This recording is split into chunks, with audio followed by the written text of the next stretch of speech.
Trucking has always been a part of me. It started years ago when my dad and granddad were hauling vegetables to market in Liverpool. The family immigrated to Canada in the late 60s and settled near Alliston, Ontario. Grab some water real quick. I bought my first truck in 1982 and Mercer Trucking was born. Today, Mercer Trucking has over 50 trucks in terminals in Toronto and Los Angeles. Our storage facilities at both terminals can handle any size of distribution needs throughout North America. We service the continental U.S., including Hawaii and Alaska. We run over 120,000 miles per month and some of the best equipment on the road today. We specialize in less than truckload shipments, show freight, we do rush team service deliveries, and haul your refrigerated or heated product. Our regular team service from Canada to California is second to none, and our staff and drivers are among the best in the business. I'm proud of our people and what they can achieve. Trucking is in my blood, it's my livelihood, and it's what I do best.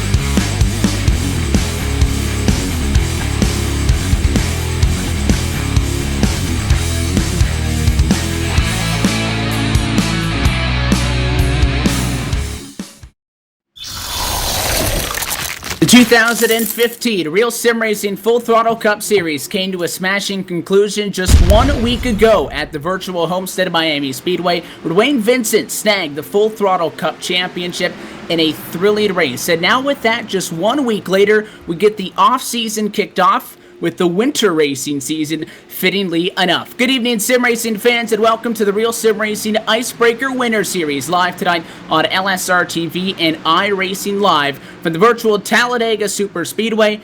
We embark on the 4th annual Winter B Series of racing under the RSR banner, and with the second running of the Talladega 375. 88 laps, 234 miles on tap for tonight's season opener, and topside with you for that ride in the Inside Sim Racing TV broadcast tower. Evan Pasoko alongside Jacob Seelman and Andy Kessler. Happy to have you with us on this Monday evening. RSR's Thomas George along with us is our driver analyst. Defending series champion David Comstock will be on the radio as tonight goes on, as our in-race reporter and LSRTV's executive producer in the production trailer, Laura Lawson, getting us on the air tonight. Jacob, Talladega has never started a Icebreaker Winter Series campaign. In fact, that's typically been reserved for Michigan. We're mixing it up, and quite the opposite of what we see on Tuesday nights where the pros end at a plate track. We get it all rolling tonight here in Alabama.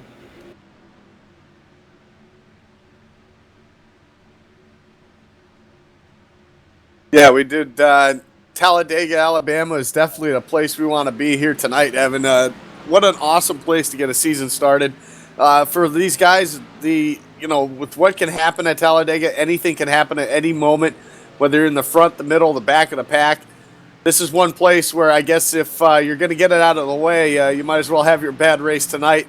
If you're going to end up in that big wreck tonight, this would be the time to get it done, and then you can get back on track next week as we get into the regular schedule. But Talladega, it's a fitting place, 3 wide, sometimes 4 wide at this place. The draft, a huge factor, and we should see some great packs of racing here from all these top drivers here at RSR. And what's fun about this Winter B Series, Thomas, is open qualifying to get things started from Talladega. So we're keeping an eye as these drivers, just 5 minutes left to put down the best time they can to get the best starting spot they can get, to start this one off. But 15 minutes of open qualifying at Talladega.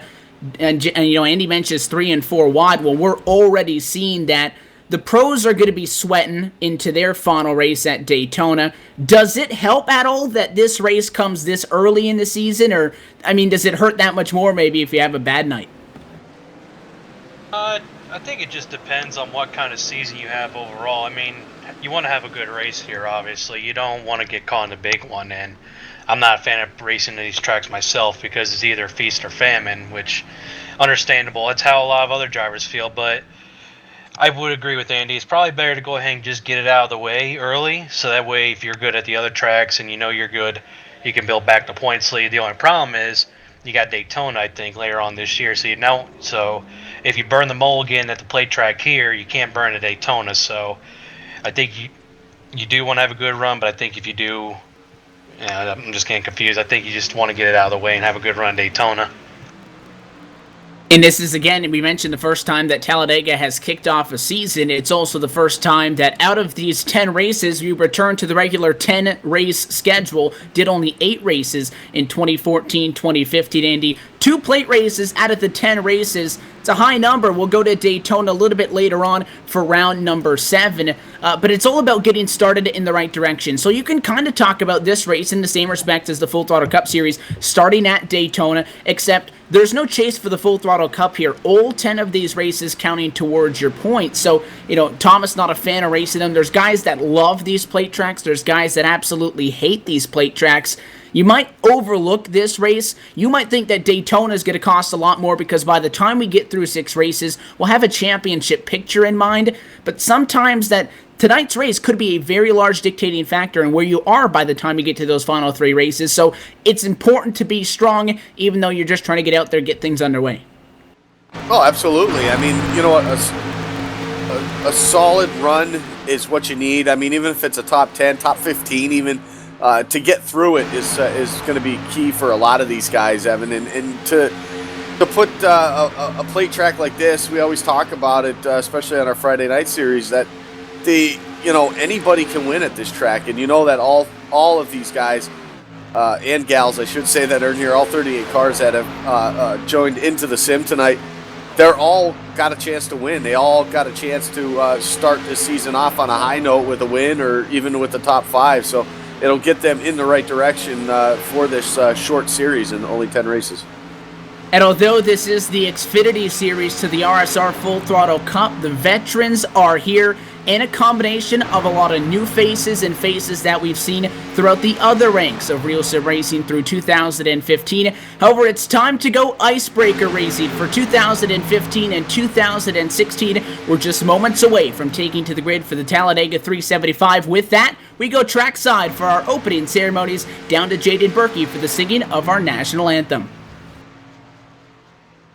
Oh, say, can you see by the dawn's early light what so proudly we hailed at the twilight's last gleaming, whose broad stripes and bright stars through the perilous fight o'er the ramparts we watched were so gallantly streaming, and the rocket's red glare, the bombs bursting in air, gave proof through the night that our flag was still there.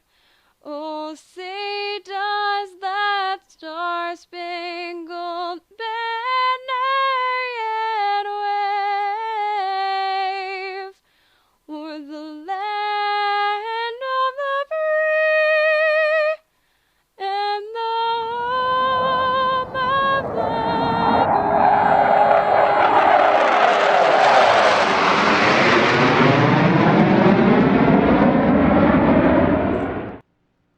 Down to the final seconds of tonight's open qualifying session for the Talladega 375. Jacob, the point we made just earlier is that Talladega could be a wild card race. Daytona could be a wild card race. Let's look at the 2 winners from these plate races in the last 2 seasons. Kevin Linden and Brendan Mercer have won at Daytona and Talladega in the last 2 installments of this Icebreaker Winter Series. Tonight presents an opportunity for another driver to come in here and steal the spotlight in this season opener.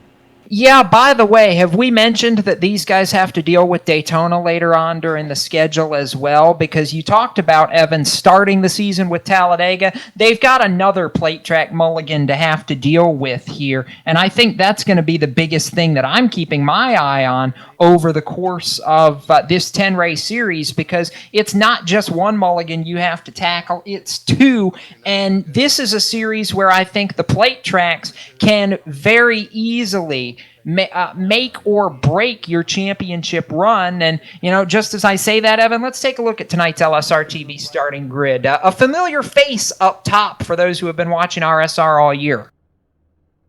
It is time to get underway, and how about Anthony DeBarro? We talk about familiar names. Well, the driver of the number 9 car walks away with the Gary Mercer Trucking Polo War with a 47.699. One of those laps put down in one of those big pack qualifying groups is going to get him pole position for tonight's Talladega 375. Outside of the front row, of an unfamiliar name to RSR, a driver coming in here trying to make a name. That's Austin J. Yarbrough's number 54 car in second. William Hale slated to start third tonight behind the wheel of the 26. It's Nicholas Orth in fourth position, and Christopher Hurlow rounds out your top 5 qualifiers. Yeah, 6 through 10 shaping up like this. The reigning champ, David Comstock. E.J. O'Rourke, his teammate, starts 7th. Corbin Hemstreet, a veteran of the Full Throttle Cup Series, 8th. Brian Terry's number 92, 9th. And Stephanie Lessentine rounding out the top 10. And I mentioned him up there starting on the outside of row number 3, Evan, as the rest of the starting grid rolls on the screen. Let's see if we can't dial up the defending champ. We'll ride on board and be on the radio tonight with the driver of that number 30 machine, David Comstock, looking to defend that championship into tonight's race. And as we mentioned, with 2 plate tracks being a major factor in how this championship is going to shape out, a big step in that title defense for the driver of the number 30 machine is to get the job done early here tonight. David Comstock, it's Evan Pasoko, Jacob Seelman, and Andy Kessler in the booth. You got a copy? Yeah, I got you. We're excited to be on the radio with you tonight. 24th in practice, but the good news is a decent qualifying effort, but that does not appear the strategy that you guys are going with. You're just down there in front of your crew on the pit lane. What's the call for tonight's race? I accidentally missed starts. That's driver not paying attention. Giving you too much credit? Yeah. No, but, just try to keep the car clean and avoid all the crashes and whatnot. I guess on the start here, I'll try to hopefully not go a lap down. Hopefully there's a something that happens to allow me to catch up so I don't go a lap down early, but just try to keep the car up out front when I get there and see if we can hold off for the win. How tough is it to manage a plate race, especially one that's starting off your winter season like it is? You saw it because it's 10 races, so you can't be aggressive and kind of use it as a throwaway race. You still have to points race, so to speak, so just got to be aggressive at the times when it's important and try to just keep a calm and cool collective head on the track here. We'll let you get to it, David. Best of luck tonight. Thank you, guys. Enjoy the show.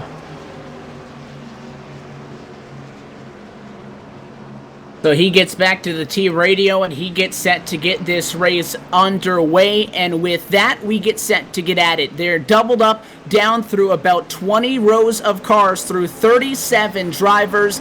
Anthony DeBarro, though, is going to have the best seat to get it all kicked off. Yeah, he is, and it's going to be fun to watch. We saw him win the Full Throttle Cup Series race at Daytona in July. We know he is good with this style of racing. The question's going to be, can he make it happen tonight? The American Childhood Cancer Association pace car going to make its way to the safety of pit road, and as they work through the tri-oval for the start of tonight's race from Talladega Superspeedway, here's LSRTV's Evan Pasoko.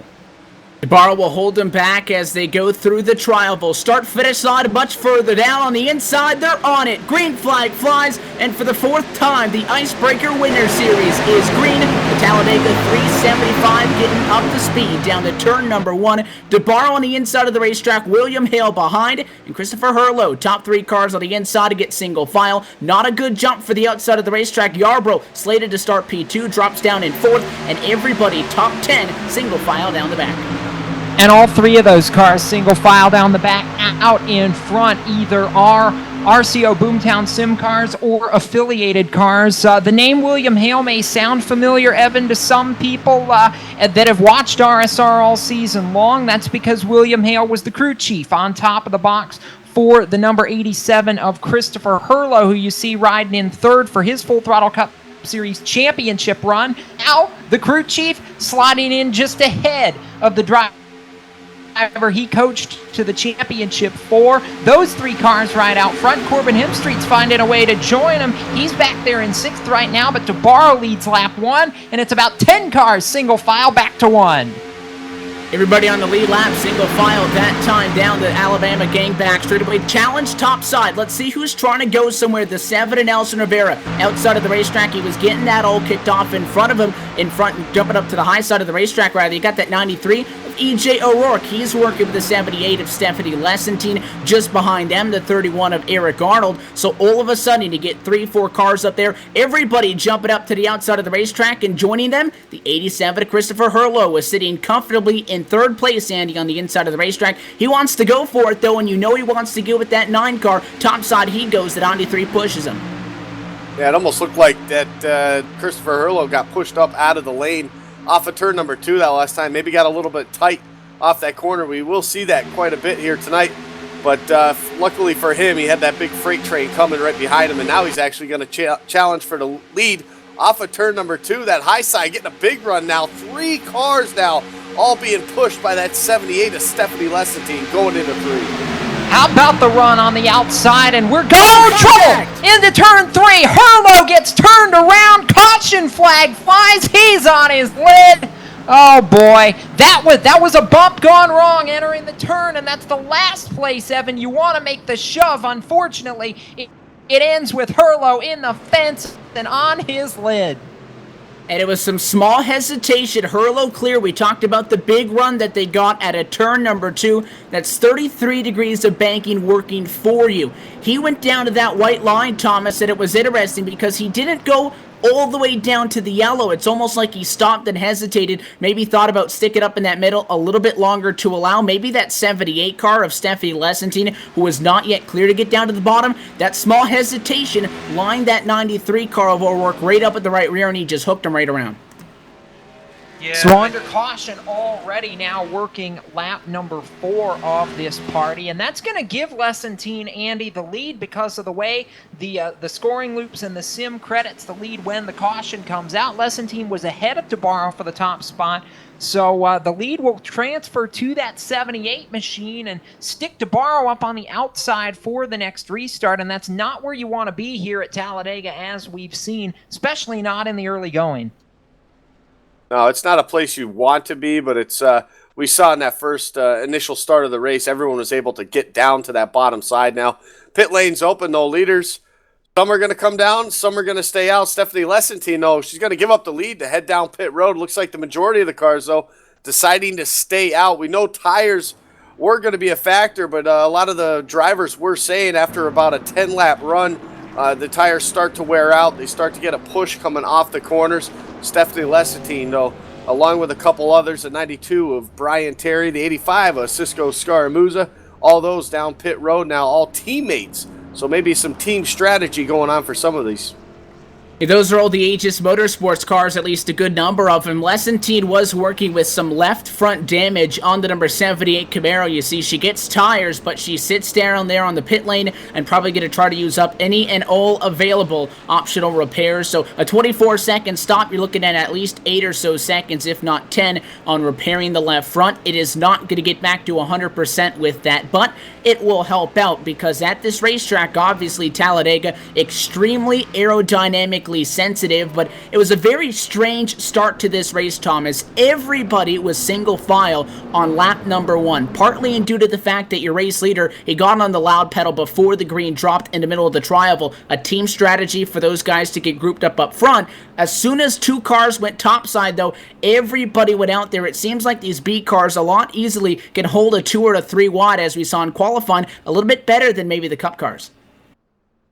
Yeah, I think when somebody jumped to the outside, I think they wanted to try and see what they could do in case they got into this situation later on in the run, possibly a late race restart. But I also think it's just a lot of guys are realizing that for this particular style racing and this Xfinity car compared to the Cup car, you have to be a little bit more aggressive. You have to push more because the Cup car has a lot more of an issue with sucking up to the car in front of it, whereas this one, when the car up front, can cause a lot of drag and ends up bringing the cars behind them a lot closer. So I think it's just a mix of the aero package and a little bit of aggressive driving just to see what you can and can't do. And as for Christopher Hurlow, I don't know why he hesitated there. I thought he was going to cut down in front of DeBarro, and DeBarro was going to give him the room since they're teammates, obviously.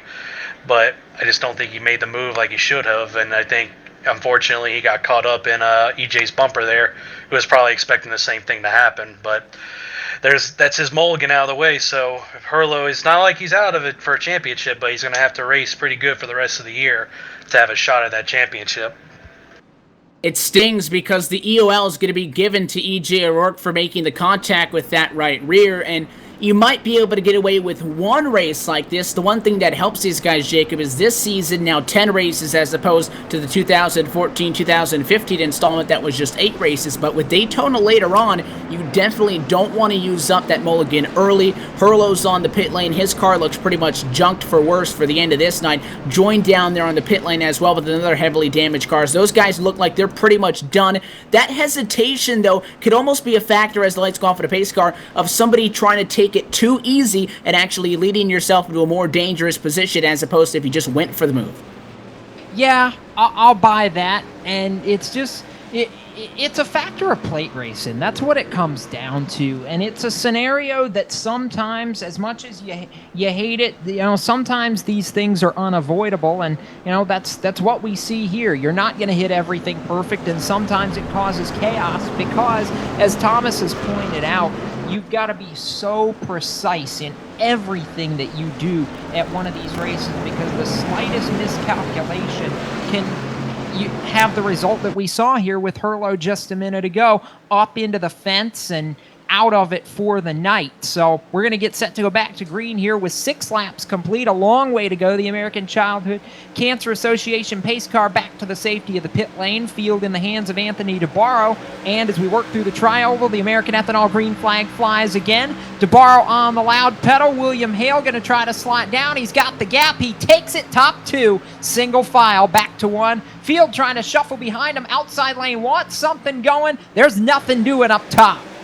That's Yarbrough. He got left topside in P2 on the start. He wants a spot in line. Not going to find it, though. No mercy when the 31 Ford Mustang Eric Arnold on the back bumper of the 26 of William Hale. So there's no help topside. If the 54 gets some help, might be able to do something with it. There goes the 7, Nelson Rivera, 15th to 6th from start to caution flag. He goes topside. It is now the second car in line on the outside of the racetrack, just behind him, the 51 of Nick Silver. 3 cars up top, everybody else down on the bottom inside the top 15. Well, if you want to talk about movers, Evan, Nick Silver's right up there as well. 17th now up to the top 5, or at least he was to the top 5. Now he's getting shuffled topside. How about Corbin Hemstreet on the restart, picking up a couple of spots? He's 4th on the inside lane, 5th on the racetrack. He'd like to join his 2 teammates up here challenging for the lead. You've got DeBarro out front with Hale pushing, and Hemstreet on the march, pushing Eric Arnold. Top 4 really quickly are going to be single file down the super stretch. The Navy Duke out of line. He wants a shot at the top 2. He's got help coming on the outside with Rivera and Silver headed for turn 3. Battle for the lead.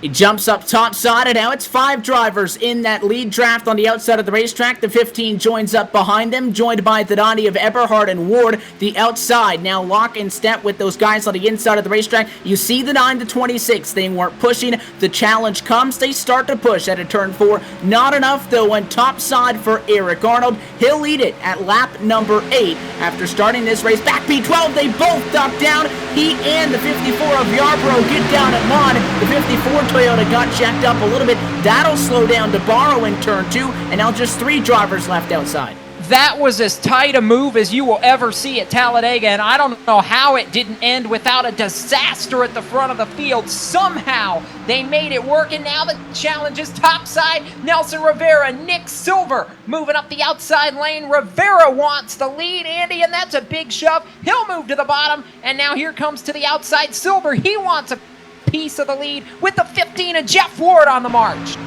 like a game of hopscotch going on right now with that outside lane. They're getting a good run off of the corners.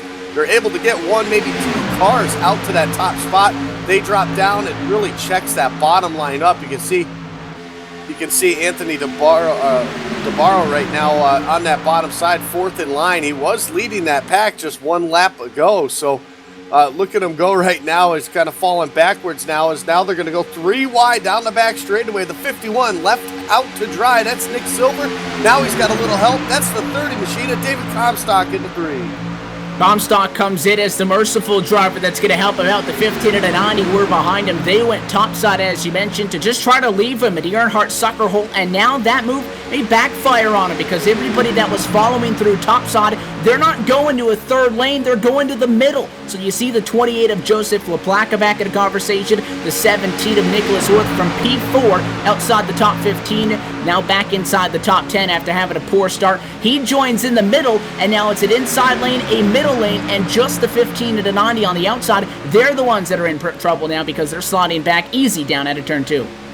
Let's be realistic, Evan. More often than not, more times than not, the middle groove is the third lane here at Talladega. Normally, you see everybody all the way to the bottom or all the way to the top where the momentum is. This middle lane's normally the sucker hole. Right now, it's working quite nicely, and we've got a great battle for the lead. How about Nick Silver and the drafting help he's gotten from David Comstock? They want a piece of the lead, and Silver, I think, going to get it. By the time they get back to the start-finish line, Comstock rolling. Silver's got the lead. He'll take the lead at the stripe on lap 11, and they're going to try to mount the charge. He'd like to be clear by the time they get off turn 2. Not going to happen, though, with Rivera back down low with Arnold. He completed the charge from 17th on the grid to the race lead. That 7 Rivera not giving up with a big push on the bottom of the racetrack. Behind them, Joseph LaPlaca, the 28, third driver in line, topside Thomas. So far, the outside's been doing a pretty good job, especially off of 2 and off of 4 to be able to make those moves. LaPlaca from 27th to 5th already. Yeah, the outside definitely seems to be working a lot better compared to the bottom. And they're the same concept at almost every oval track we go to. If you're on the outside and you have somebody on your inside, you can pinch them down just a little bit, get a little bit of side draft coming off the corner, and you end up having that better angle as you come off the corner, so you're able to carry the momentum. And especially in these Xfinity cars where there's a lot more drag, there's a lot less horsepower, and a lot more suck up to that bumper, you can see what you're seeing now side by side, going all the way back to about 20th, I think, there. And one problem is if somebody makes a mistake here, and it's a big one, it's going to end up causing a huge wreck and probably take out half this field. So these guys are driving on edge right now, and just one little slip up, it's game over for a lot of these guys. Come on, Thomas. When are we not driving on edge at a super speedway? I think you used that comment on Meter in one of the Full Throttle Cup races earlier this year. I'm not sure which one it is, but I think you remember me saying this is a high-speed game of chess at 200 miles an hour once or Something twice. like that. I like watching it. I don't like being a part of it, so you usually see me drop to the back in these situations, but I think I'm going to have to take Comstock's approach for next year and drive to the front because it seems to be maybe the only safe place up front. Right now, it's working out that way, although with the way these guys are driving, I'm not sure how long it's going to stay that way. Lead change lap 13 by 9 one-thousandths of a second. The 7 of Nelson Rivera took it back on the bottom. Nick Silver and Comstock still outside, trying to make something happen as you'll take an onboard look here and see exactly how crazy this is getting up towards the front of the field. Now Rivera poking that nose back out on the bottom lane. Silver maybe not with enough steam to challenge Evan, but I'm telling you, it's lockstep.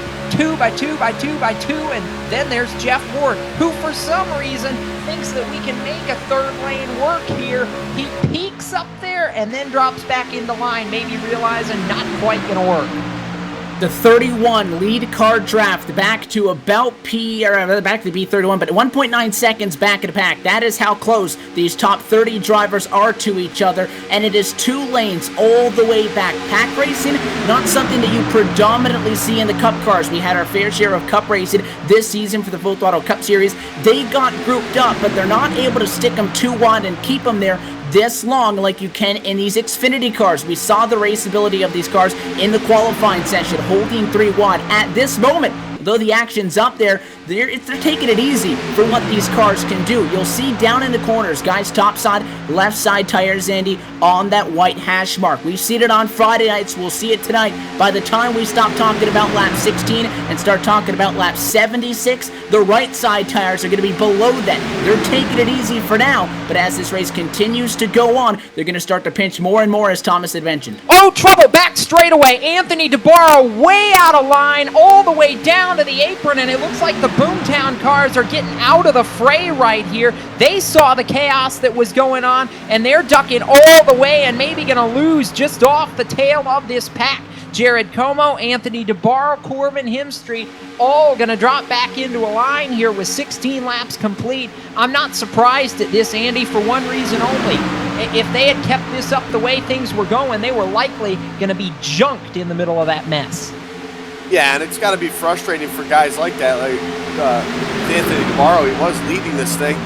Ended up getting taken over from that top side. A bunch of guys getting around him. He was about 5th in line on that bottom side, but the problem with that is there's just nowhere to go. He can't, if he gets a good run on the guy in front of him, he can't go to the top side. There's too many cars on that side for him. Obviously, he can't go below the yellow line, so there's just nowhere for him to go, and you're exactly right. The chaos that could happen here, and for the three of them to drop out of line like they did, that's a pretty smart move right there on those guys' part right for now. Obviously going to lose the draft here of the lead pack, but I think that the three of them get lined up, I don't think there should be any issue of them able to at least catch the tail end of this pack. Change for the lead up front. Nick Silver back on the top side, leading another lap in that 51 machine. Rivera, though, Evan, got really, really squirrely, headed for turn 1 that time by. I almost thought he was coming up into the 51 of Silver for an instant there. Everybody keeps it straight, though. We stay green back down the Alabama Gang super stretch. The driver said before the race, it's not something you would immediately associate with plate track racing, but tires are important tonight. You're looking at about 40 laps on fuel, and they said the tires should make it that far. So you're talking about a 2-stop race, but as we mentioned with that early caution flag, not quite through 10 laps, so these guys yet to come down to make any of those opening stops, at least for your race leaders. The tires are the #1 priority for these drivers. 10 laps and you want fresh ones. That means getting tight into the quarter, that means getting tight off of the quarter, and that's one of the things that these drivers were stressing about and that they need to keep up on track of. That's the job of the crew chief, to strategize and stay together, because this is still too wide all the way through. It looks like it's impossible to pass anybody. There's no room on track, but we mentioned David Comstock, talked to him on the grid, missed the grid, was not in the pack for the first caution flag, is now running P3 on the outside of the racetrack, the second car on line topside, behind the 51 of Nick Silver. If you know what you're doing, you can get the job done. And he does know what he's doing, Thomas, because he won the championship in this series a season ago, a winter ago, and we've seen how well he was off in the Full Throttle Cup Series this year. I mean, this is a guy who basically took RSR as a whole by storm a year ago, just over a year ago now, and has established himself as one of the drivers to beat, and now may get a chance to lead his first lap of the night because his drafting partner just left him out to dry. Silver to the bottom, and Comstock's going to take advantage to go to the lead right here. Yeah, David's a really good racer. I remember when he came in towards the end of the Full Throttle Cup Series last year and pretty much was racing with me and I think it was Eric, all of us up there for wins right off the bat. So we knew as soon as he got in, he was a really good racer. Then, of course, he did the Winter Series, and I was up here watching it with you guys commentating, and we watched him week in and week out just be able to be up front, get to the front no matter what. And this year, he obviously was one of the best drivers in the Full Throttle Cup Series because he had 5 wins, and he was obviously one of the favorites. And just a fortunate set of circumstances with the chase format we have now. Much like myself, I had 3 wins, he had 5, and we both got eliminated out of it. But we all know that he can race really good. We know he'll always be a threat to contend for the win, and he's got the pack leading right now. So I wouldn't be surprised to see him get about 2, 3, maybe even a couple 4 or 5 wins in this Winter Series this year. Right now, he is leading the party out in front. We're going split screen on board LSRTV onboard camera tonight with the 55 of Tyler Herr who has charged his way forward up inside the top 5, was running third a lap ago, currently sits 5th as Comstock leads his first official lap of the night, that time by at lap 21. So we're working the quarter distance lap right now here on LSRTV from Talladega Super Speedway. David Comstock, Austin Yarborough, Nick Silver, Nicholas Orth, Tyler Herr. Your top 5, of course, we know it won't be exactly that by the time they get back to the stripe. What we do know is it will continue to shift all the way to green flag pit stops. We're a quarter of the way through from NASCAR's biggest super speedway, and we're back with more on LSR TV right after this. You're watching iRacing Live and LSR TV, the voice of sim racing.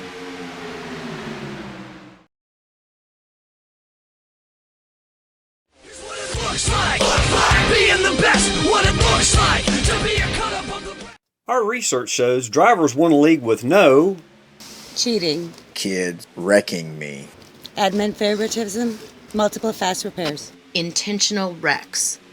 Drivers we interviewed also won a league with clean competitive racing, clear-cut rules, enjoys having all the drivers, a full field of drivers, end-of-year cash purse, follows the rules on a constant basis. At Domino's TYJ Racing, we listened to the drivers and created a league with high integrity and professionalism just like Domino's Pizza has maintained for the last 55 years. Claim your share of the over $3,000 purse by applying today at Domino'sTYJRacing.com for one of the few remaining Cup car rides or your seat in our action-packed truck series. Yo, I dropped the 88. Ricky Bobby, shake and bake. Sleeping on it, should have stayed awake, huh?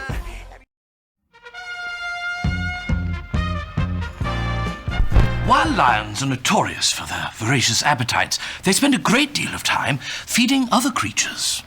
In fact, lions will take great care to ensure there's plenty to go around. As you can see, they keep giving with utter ferocity. Bravo, lions, and bon appetit. Do good, be a lion.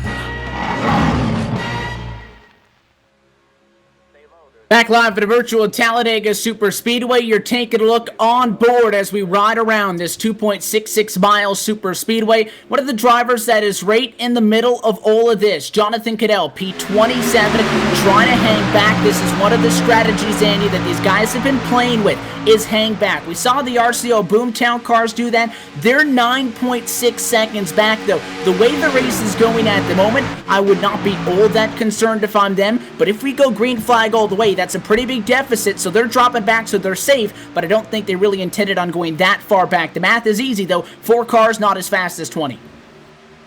No, you're exactly right, Evan, and I think that's exactly not what they planned. Obviously wanted to go to the back, but I think they wanted to still stick with that end of the lead pack there, unable to do that. But if they keep their noses clean and keep in a straight line and don't really battle each other, they might be able to make up some ground on some of these guys and maybe get back up there. But for right now, I think with the tires wearing out, I just don't think the speed's there with just 3 of them. So they get their work cut out for them. Obviously, the way things are up front, I do not expect this thing to go green the rest of the way. So they might luck out on that front of it anyway.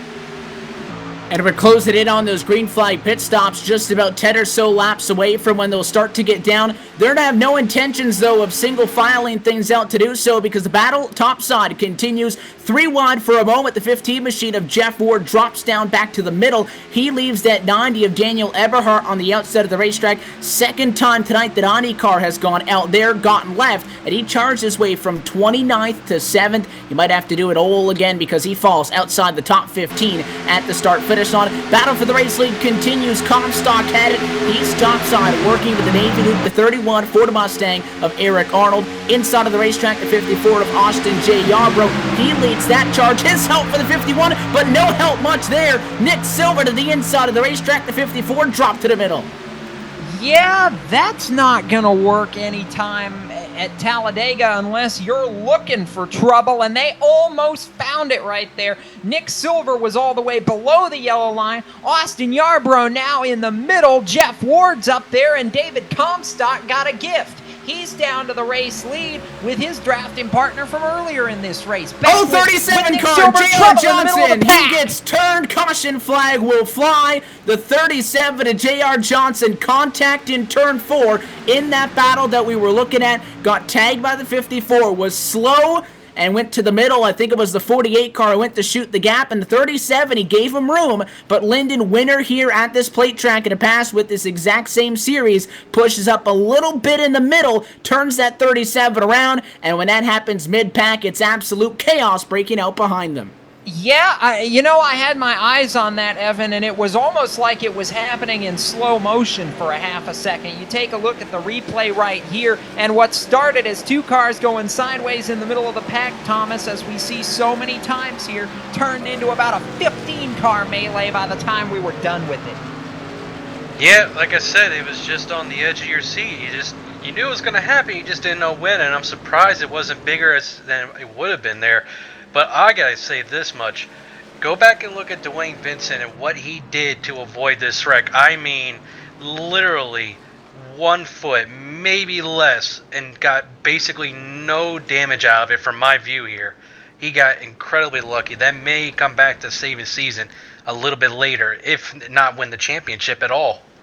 We said that a couple of times with Brundy's in 2014, and he just is able to sneak through. That 13 Chevy should probably be on the flatbed, to the inside, to the middle. He makes it through. That means he's got a car for pit stops. As you take a look at the replay, leaders down to the pit lane. They're led down by David Comstock.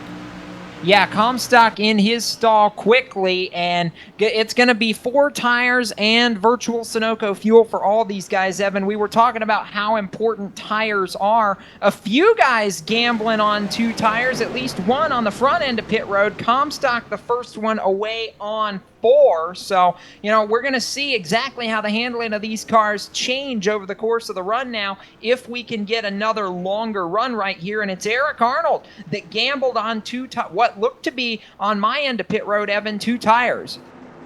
The tires are important at 31 with 28 laps on them. Right side tires only, fuels it up and goes. He gets going. For the most part, though, the collective decision amongst all of these drivers is to be down onto the pit lane. They got 4 tires because we really started to see that tight condition become a major factor there towards the end of that run. Nelson Rivera, though, the number 7 Chevrolet, has stayed out, and he leads the Talladega 375 at lap number 29. Under the caution, we'll step away. Back for the restart in a moment. You're watching LSRTV's coverage of the Real Sim Racing Icebreaker Winter Series on iRacing Live.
Championship leader has taken over. Vincent holds a 22.5-second.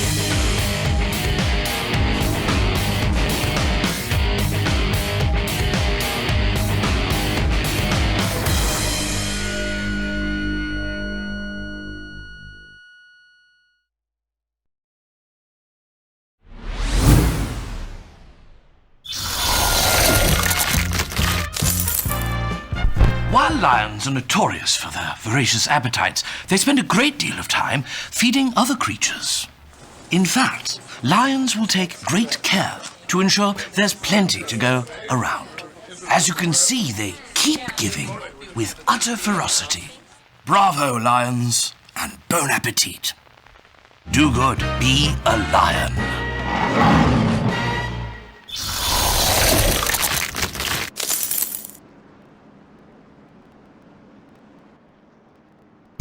We're back at the virtual Talladega Super Speedway. It's the season opener for the Real Sim Racing Icebreaker Winter Series. On LSRTV, we're working under the second caution flag tonight. All of your leaders coming down to the pit lane with the exception of the 7 of Nelson Rivera. He stays out there on the racetrack. The number 7 Chevrolet will lead this race as we get set to go back green flag racing. This caution now puts us to the window. One more stop and you're good. But after going for so long with that many cars doubled up back 30 cars deep, the caution was a lot less what it could have been, Andy. These guys lucky to make it through to this point. That means that there's still a lot of cars, and I'm not going to classify that as the big one, which means that that is still out there lurking.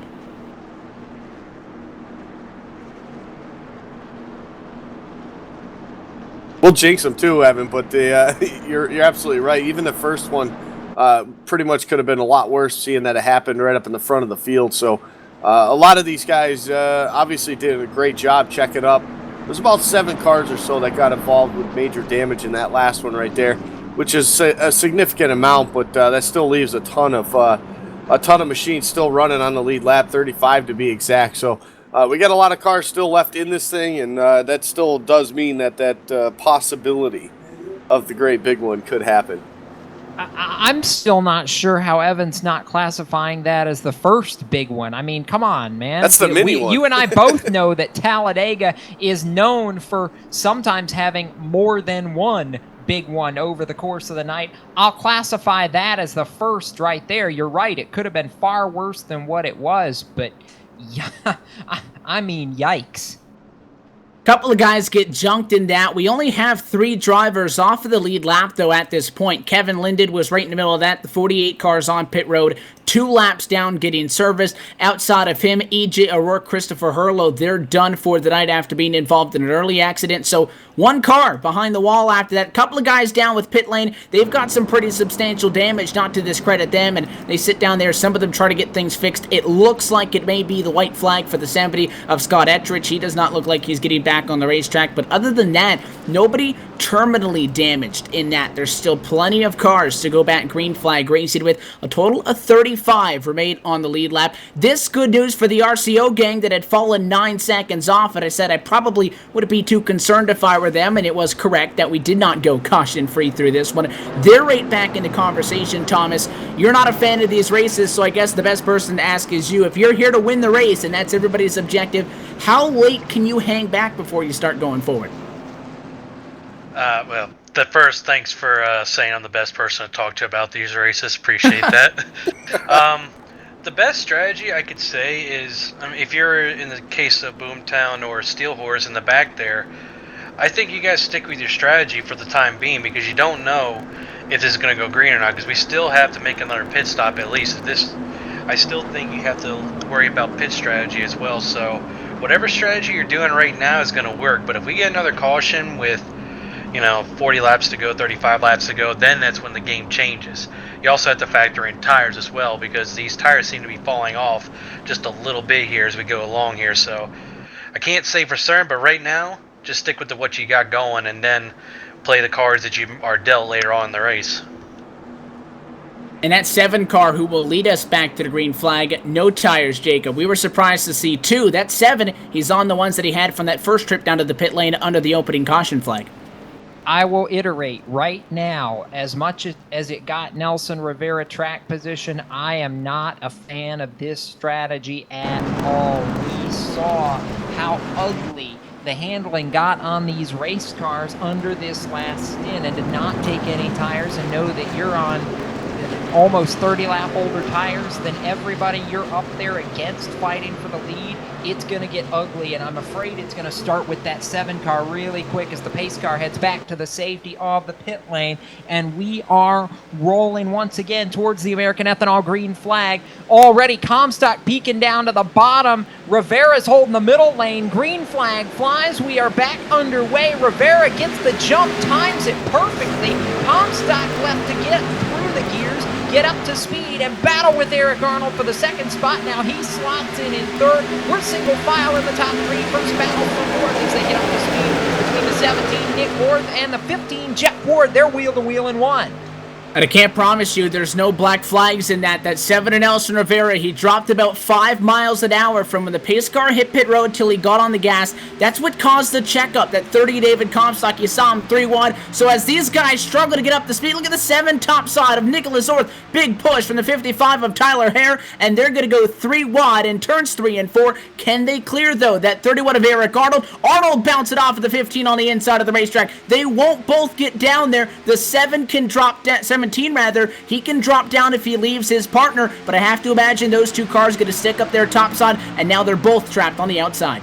And the problem is they couldn't even use the outside momentum to get what they came after, and that's the lead. Rivera holds the top the top spot rather, with Comstock pushing, and now the immediate challenge is from that middle groove once again. Eric Arnold, the Navy Nuke, as Rivera moves up to block the advances and gets left with no help. Now Jeff Ward pushing Comstock on the inside, but the battle for the lead is going to go to turn number 3 with the Navy Nuke, Eric Arnold, and the 51 of Nick Silver ahead of the train as they drop down to the middle lane in 3 and 4. And that 7 car got forced to the middle of the racetrack because on the old tires, car got tight at a 2, and 4 fresh tires on the inside of the racetrack allowed the 30 of Comstock to duck that car to the inside. He's got the help from behind the 15 of Jeff Ward on the bumper, so no problem getting by the 7. Now the 7 goes topside, the outside of the racetrack. Not as bad on tires, but he is still at a significant disadvantage compared to everybody else. That 31, meanwhile, of Eric Arnold dropped down to take over the race lead. Did not have it, though, at the start. Finished on because topside for 51. And Nick Silver working with your 2015 Real Sim Racing Full Throttle Cup Series champion. It's Dwayne Vincent giving him the push on the outside of the racetrack. The 13 in the middle of an accident. He makes it through. Now he's battling for the race lead down to turn 3 as that 7 car once again sped out of line. This time it's up against the fence. Yeah, by the way, Dwayne Vincent under that last caution came over the radio, and I heard him give what I thought was the quote of the night so far. He said, "I closed my eyes and prayed, man, and somehow it worked because we got through the wreck." Now he's up inside the top 5, but it's going to be another lead change at the front. The Navy Nuke leads that lap. We're almost 4 wide in turns 1 and 2. Silver, Arnold, Vincent, Comstock settle it back to 3 abreast quickly, but it's 3 by 3 as they work off turn 2 onto the super stretch, and a huge tangle for the top spot. And last time we saw 2 drivers up against the fence, it did not work very well. They dropped the back, and there's no hole in sight for the 13 at a 90 to get down to that middle lane, or what is normally the top at the middle of the racetrack. He's got the push still from Daniel E. Eberhardt. Eberhardt has been on the outside of the racetrack for a lot in this race, and it looks like they may catch a break. 54-17 separate a little bit. Does any of them take that opportunity? No. They stay rim riding down through the tri-oval to complete lap number 36. And Thomas, at a racetrack where, as we mentioned, the outside has been making passes, the bottom not conventionally the place to make moves. Don't tell David Comstock that, though. Every single time somebody moves up off the yellow line in front of him, he goes right to the bottom and pushes him up to the outside of the racetrack. Yeah, watching David drive brings forth 2 very famous lines from certain movies about racing. Jesus, take the wheel and drive to the smoke hole, because that's what David is doing right now. And that's what I'm seeing from a lot of these pack racing guys right now, which is why I think you still see, the Steel Horse guys and Boomtown sitting in the back, because I think they're thinking something's going to happen here very soon, if not, immediately. The way they're driving right now is just unreal. And alternating 3 and 4 wide at times, you could imagine a legitimate cause for concern. They're making it work, though. The 51 car drops down to the inside. Silver led it topside the lap prior. This time he leads it on the bottom, and that leaves the window of opportunity open for the 31 of Eric Arnold to do something. You see as well, though, he pushes up. He did that while riding the bottom, lost the spot, and now he did it riding the middle, Andy. He'll lose another one. The 54 of Austin Yarbrough with a push from the 17 of Nicholas Orth as well, with no regard for human life. They go down and leave him out to dry. The good news is there's a gap for that 31 to drop in line, but these guys aren't cutting anybody any slack, still shy of halfway. No, not at all. These guys are racing like it's the last lap, and we still got just under 50 laps to go here, or 50 laps right now at the line. So, yeah, tons of time, but these guys are racing like it's the end right here, and you got to give them a lot of credit. Doing a great job running side by side like this for as long as they have all race long, to only have 2 cautions so far. I got to tell you, these guys have been running the Xfinity Series, but a lot of these guys right here trying to make a name for themselves and maybe get up into that Full Throttle Cup Series this coming February right now, and they're doing a great job of showing they can run these plate tracks right now, because this top group right now, about 25 to 30 cars right now, still 2x2 all the way through, and just battling back and forth. Guys are getting pushed out. Guys are swapping the lead lap after lap. There's some great racing by all these guys so far here tonight. It's like Noah's Ark at the front of the field, 2x2x2x2x2, all the way through the field. Nick Silver somehow continues to lead it as we approach halfway. We're about 5 laps from right now, 39 up on the board last time by. Nick Silver, Austin Yarborough, the two guys, one bottom side, one top side, fighting for the lead. David Comstock would like to be the reason that bottom lane's moving forward. And we were talking about these guys that have been trying to make a name for themselves, like an Austin Yarborough. The problem is they have got to beat the Full Throttle Cup Series veterans in order to do that, and there's 3 of them lined up on the bottom lane of the racetrack. Silver, Comstock, Ward starting to pull out in front here on the bottom of the racetrack as we're 3 wide. The Navy Nuke, Eric Arnold, falling back through the pack in a hurry. And it's difficult to gain that respect because you got to run strong to do so, and when you're at a track where you need help, everybody who knows each other is going to be working with each other. That's what puts you at a disadvantage. You mentioned that through of Eric Arnold. 2 tires on the pit lane, and much like the 7 car who led this race to the restart, by the way, Nelson Rivera back in 23rd position. Eric Arnold got tight on the bottom, got pushed up. Got tight in the middle, got pushed up. This time, he ran out of mulligans. He slides all the way back behind the number 41 car back in the pack of Corbin Hemstreet. That's at least outside of the top 10, showing you just how important tires are. And at a track like Talladega, again, not something that you would typically associate with, but a combination of rather high temperatures as well as the dynamic racetrack. The tires are proving to be very key tonight. All the guys with 4 tires made quick work of the guys that tried something different. No, absolutely. And these guys just basically, you can see them coming off the corners, and we see it a lot with this build, Evan, on Friday nights in the super speedway races we do on Fridays. They tend to push up off the corner like that, and we're seeing that a lot, and not really seeing that bottom line do it too much except for the 31 over the last 10 laps or so, but that high side seems to have a lot more wiggle in their step there on that outside lane, so not sure what's going on as the battle for the lead still heats up. The 54, though, Austin Yarborough, he's going to drop down in front, leaves that top side all alone up top there. It's Nicholas Orth, a rookie to the RSR right here, doing a great job right now, and he's got a lot of help from that 90 car of Daniel Eberhardt. They're going to make a run for the lead right here, down to the stripe. Not going to get it this time by, but still a great battle side by side as they head to turn number 1. Eberhardt has been pushing so many guys on the outside of the racetrack that he probably deserves to win this. It's been all give for him, and in the good way. He has been that 2nd or 3rd car in line on the outside of the racetrack since the opening 5 laps of this race. He dropped back outside of the top 15, got back to this position. He wants a turn to get down to the front of the inside of the racetrack. The 30 car of David Comstock, he's back in P5 behind the number 51 machine. He dropped down to take over the race lead a couple of laps ago. Now he's the 3rd car in line. Why is that? Because the 51 has done the same, and then the 54. So although it's Yarborough leading on the inside of the racetrack, history tells us that in 5-6 laps, he could be the 3rd or 4th car in line on the bottom. Nicholas Orth is the next driver that's going to try to do it. Problems behind them, though, as we cross over to take 45 laps to go. Car spinning in the tri-oval.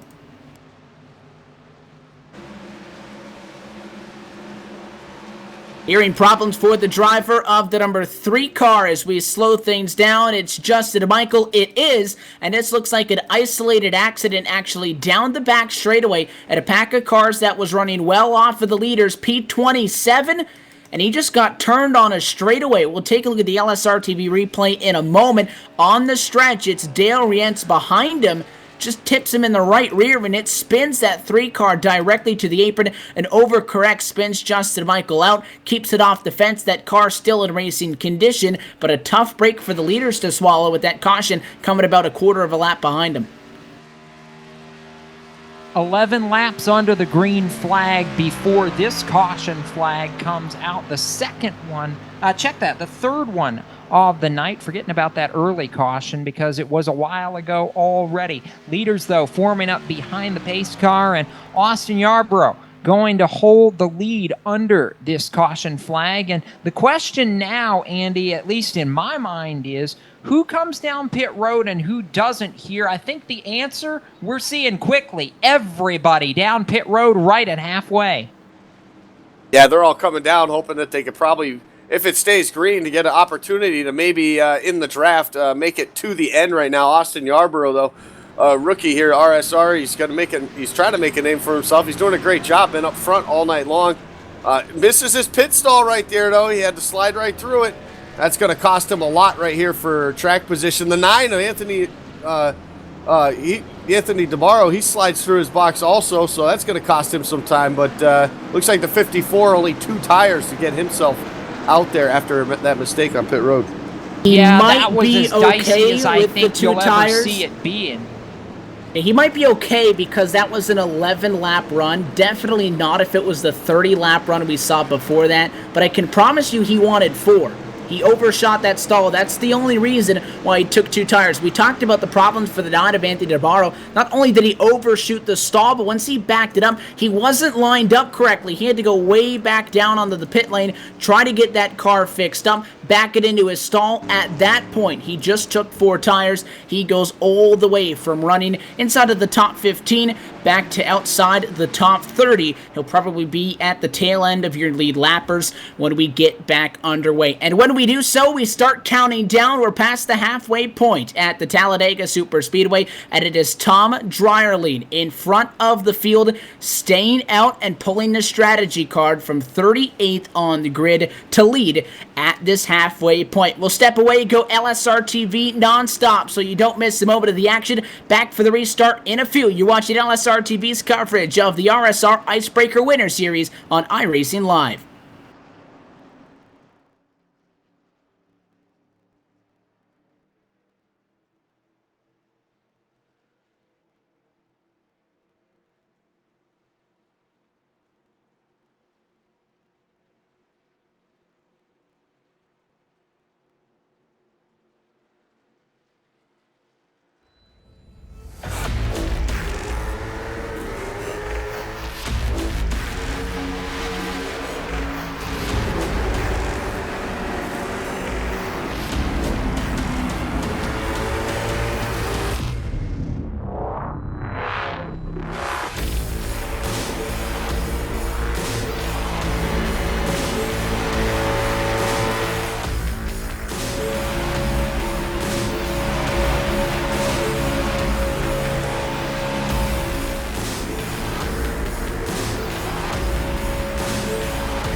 Trucking has always been a part of me.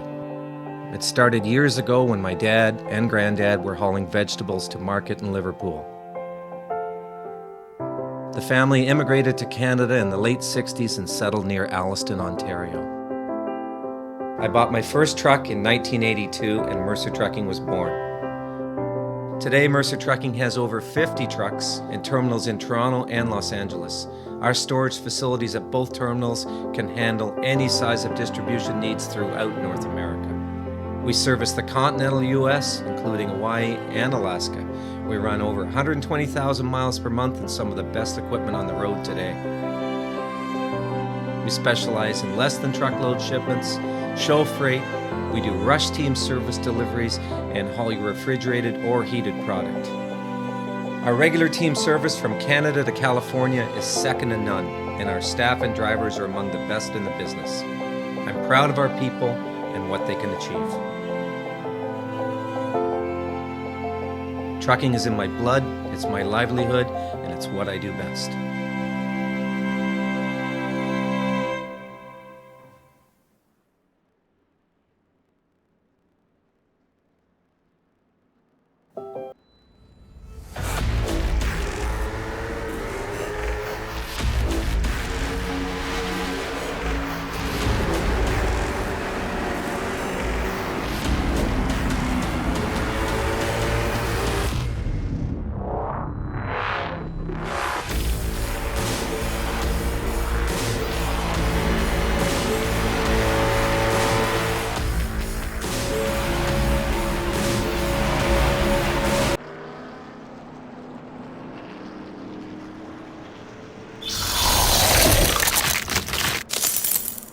We're back live at a caution light, still on top of the American Childhood Cancer Organization Ford Mustang GT pace cars, so we await getting back underway. Wave by set to go to EJ O'Rourke. It's a step in the right direction from 17 laps down to 16 laps down, still well out of where he would rather be after being in an accident earlier tonight. Austin Yarbrough going to be your race leader, forced to take 2 tires under that cycle of caution flag pit stops because he overshot the pit stall. 2 tires did not work by any means the last time we saw it happen. We'll see what Yarbrough can do with it with lesser amounts on those left sides with just 11 laps of green flag racing since they were back down to the pit lane. But Andy, I think you just caught somebody coming down to maybe top it off. This restart will be with 40 laps to go. That is the window of what you can do on fuel. It would be a gamble with tires being important, but it sounds like some of the guys outside the top 10 are trying it.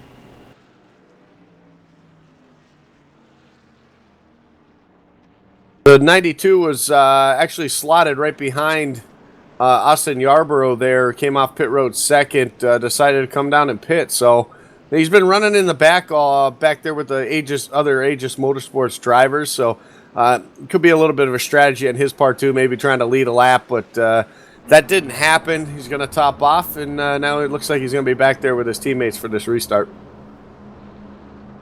So we get things doubled up, and this restart will come as lap number 48 goes to the books, and we put 49 into the works at the start-finish on. With 40 laps to go, 3 cautions in the opening half of the Talladega 375, and if you thought they were racing hard before, now that they begin to count down instead of up, those guys on the pit box are going to be hollering, you got to get going. Yeah, that's exactly what they're going to be hollering. And Thomas, as we get set to go back to green, the question is it still too early to go to the front? Can you still hang out at the back and make a run for this here as we go a little bit deeper into this race? What's your benchmark for hitting the button here? I think it might be just a little too early. I still think you need to play out and see what happens, because you're going to be right on the edge of the pit window here. So you saw guys like Anthony DeBarro and Jason Swan and my nice little owner up there. Say hi, Jason, if you can hear me. No, but you got him, you got Rhett, you got Jonathan Goodell. They're all back there when topped off here. But we're about to go green here, so we'll see what happens. I'll let you call this one. Talk about guys trying to get the job done. Doug Roth, 31st to 3rd, is going to line up just behind the front row. It is Austin J. Yarbrough's field to control, though. As we go through the trial vote, we get set for the 4th American Ethanol. Green flag on the night, 3rd off of a caution flag. Back and away we go. 40 laps remain in the 2015-2016 opener. The 54 with the charge on the inside of the racetrack wants to lead us down to turn number 1. Good start, though, for everybody, bottom and top. Everybody tightly packed together down to 1 and 2.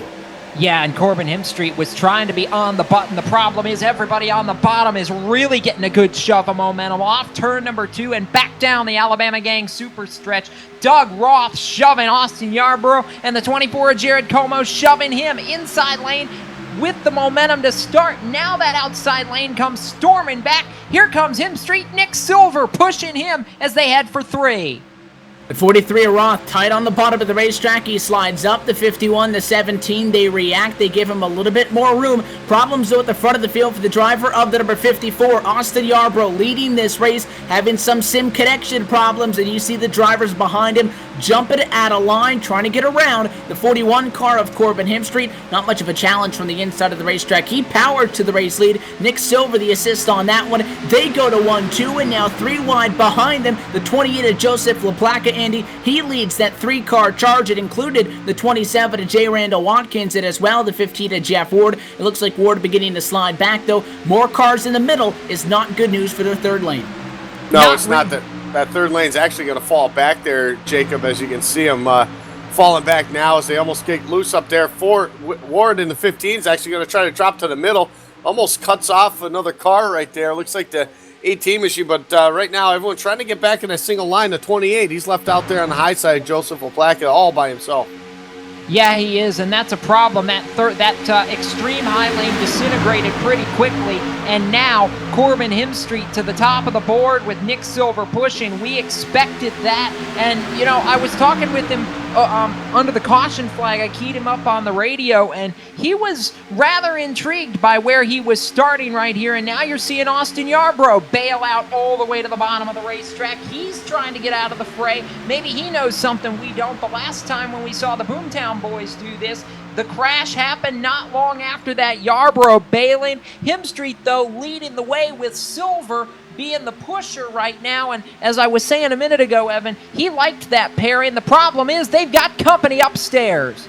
There's no question that 54 is getting out of lane because he continues to have connection problems. The other driver's on the radio screaming to have something happen, and he'll get back before he stays up there. Continues to be a problem and gets penalized. He does the smart thing. He drops back to stay in this race and to try to not to affect the races of anybody else, because when you're behind somebody with connection problems, there is nothing you can do, and it was causing quite the stir at the front of the field. In all of that, Nicholas Orth went to the race lead. He had the push from the 31 of Eric Arnold. That's because the inside couldn't do anything with that slow car there. Now that he drops to the back, the guys up front are able to get back a little bit closer, get on each other's bumpers, and start to push. You actually see the two cars on the outside of the racetrack that lead that charge, the 90 of Eberhardt behind him, the 24 of Jared Como, actually pulling away just a little bit from the 7 of Nelson Rivera and company. That 90 of Eberhardt, again, he has been up there so many times as the pusher. This time he's the push-E, and he's getting the help from the 24 car. He wants the race lead to turn 1.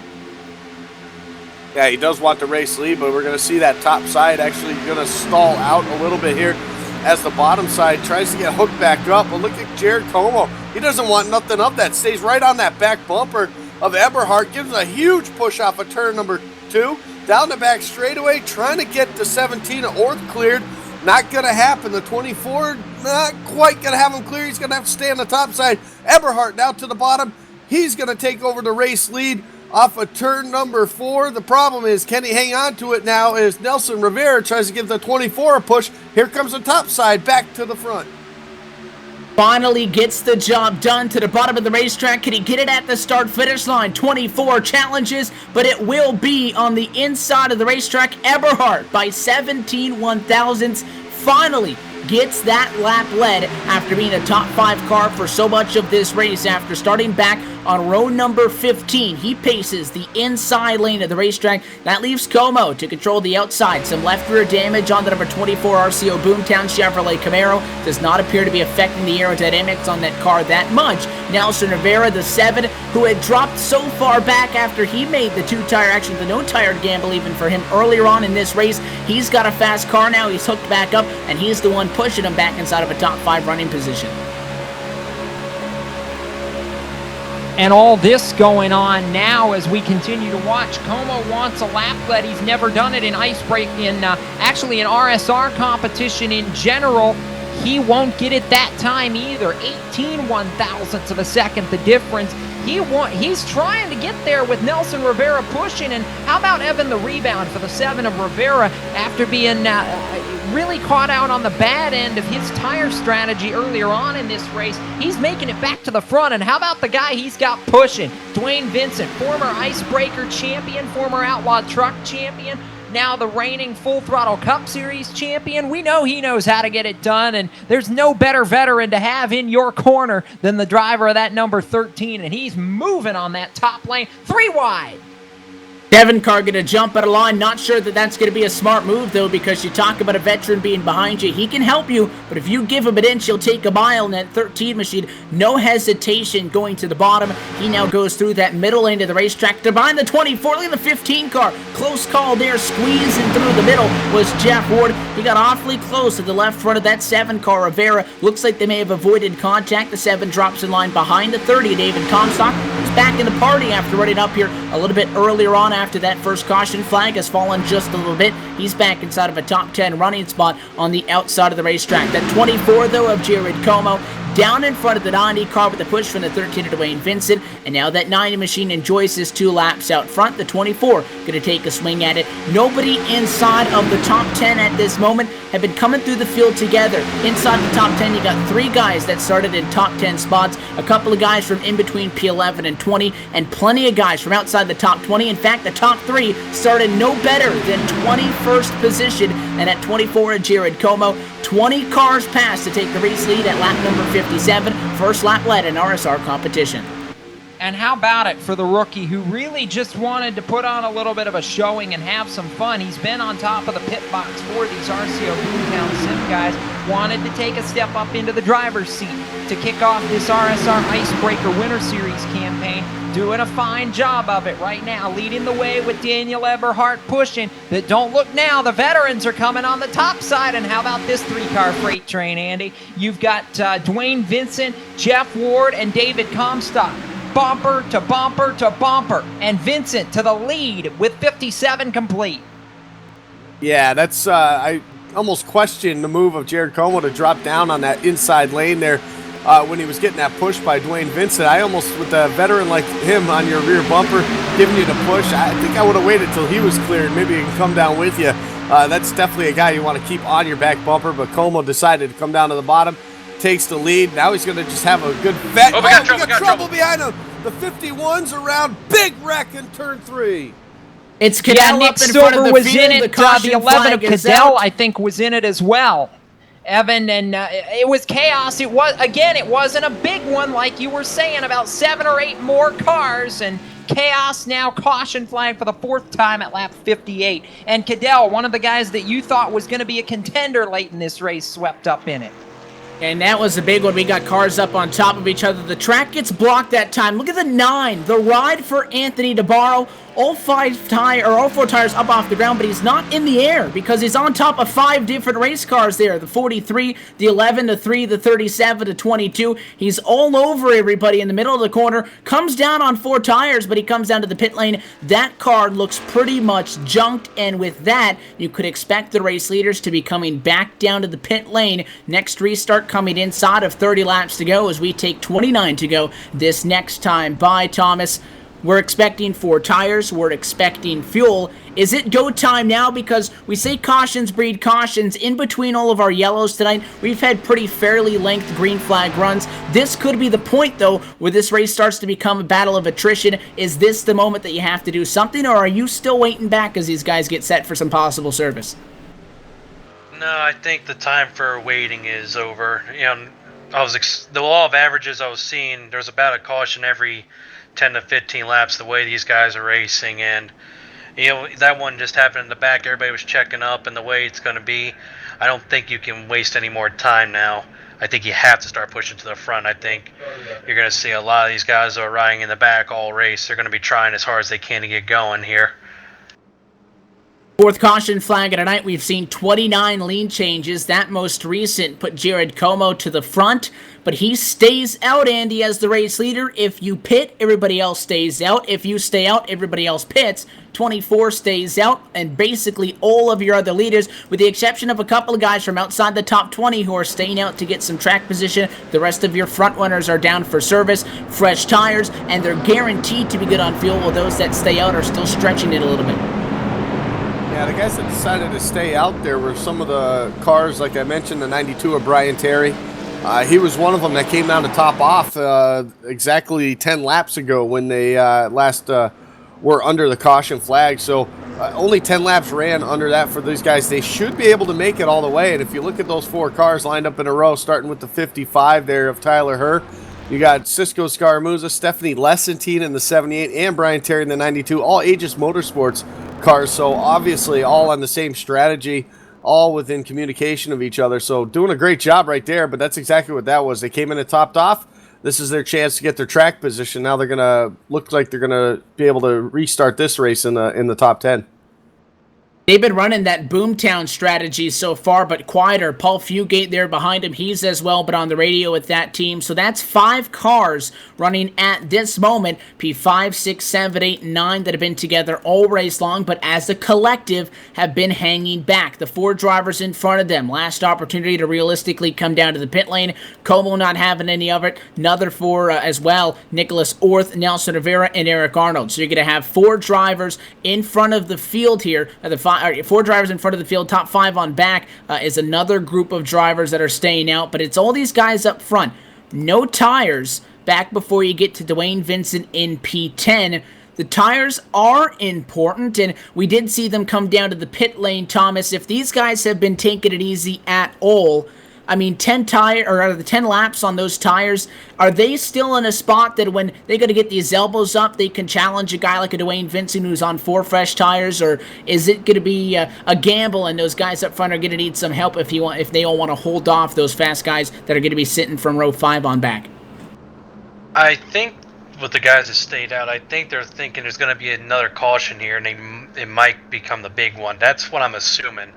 But I also am seeing a lot of strategy back here. You know, Dwayne, like you say, he took 4 tires, which will play dividends later on. What I did notice on pit road was the 30 of David Comstock. He actually missed his pit stall initially and had to drive up to his pit stall. He mistaked which one it was, so he ended up taking 2 tires. And then he actually slowed down so the 90 would be ahead of him so he could be right behind Dwayne. So I'm wondering what those two are playing there, or if they're even going to get the 90 involved as well, maybe have a 3-way train to the front. But the guys up in front that stayed out on old tires, they also have to be wondering about fuel, even if they're saving. But if they're saving now, that's probably not going to be a good thing. Dwayne and all of them they've had all fast cars all night, and I suspect they're all going to charge to the front regardless of how many laps you have on your tires. We talked to him at the start of this race that he's still in contention for this one. We'll dial up the driver of the number 30 on the radio. David Comstock, you got a copy? Yeah, I got you loud and clear. Well, things went pretty good for you, I'd say, there early, all things considered, running inside the top 5 for a little bit of this race. You're still in this conversation, P12. You elected to come down and take tires. You guys, you know you're now good on fuel. What is it going to take to pass those guys in front of you who don't have fresh tires, and how difficult might that be? I'm definitely going to need a dancing partner, so we're going to work with Dwayne here and try to work our way to the front. And tires, especially the right fronts on these cars and during the runs, it tends to go away and you push a lot. So we opted to, since we were really close on fuel, we opted just to stay secure as far as our grip, and we'll be able to maximize that potential. You guys are going to have the race car out there to get the job done. P12, you've got that security. Can you win this race from there with the guys that are around you? Absolutely. I have confidence. We went up there by ourselves earlier, which that was just good luck because both those bottom lanes happened to just accordion and check up a lot. So, but in these closing stages, it's going to get frantic. So you definitely need someone to work with if you want to go anywhere. The lights go off for the pace car. You're outside of row 6. We'll let you get back to the team radio. Best of luck here. Thank you. Enjoy the show. David Comstock looking forward to try to get the job done in this one. He's P12. He's one of 26 other drivers on the lead lap. And we get ready to roll back to green, Evan, and I think the biggest thing is the fact that a rookie going to be leading them back to the green. Actually, a pair of rookies going to be leading them back to green here in Jared Como, who is scored as the race leader, and Nicholas Orth on the outside. Of course, Como, as we said earlier, not a rookie to the series, just a rookie to the driving side of it. Behind them, 2 veterans that ran in the Full Throttle Cup Series in the latter stages of 2015, Nelson Rivera, Eric Arnold on row number 2, and it's all going to shake out here. We're down to the final 26 laps of tonight's run here at Talladega. The pace car heads for the pit lane, and it's going to be a showdown in Alabama as Como leads the field through the tri-oval. We're coming back to the American Ethanol green flag. It's in the air. We're back underway, and Como gets a great jump on the bottom of the racetrack. He'll be single file by the time they get to turn 1, but he's not going to have a lot of help. The same can't be said for the outside lane. Eric Arnold glued to the back bumper of Nicholas Orth, and that's the way they ride to turn 1. It's going to be advantage 17. Orth wants the lead.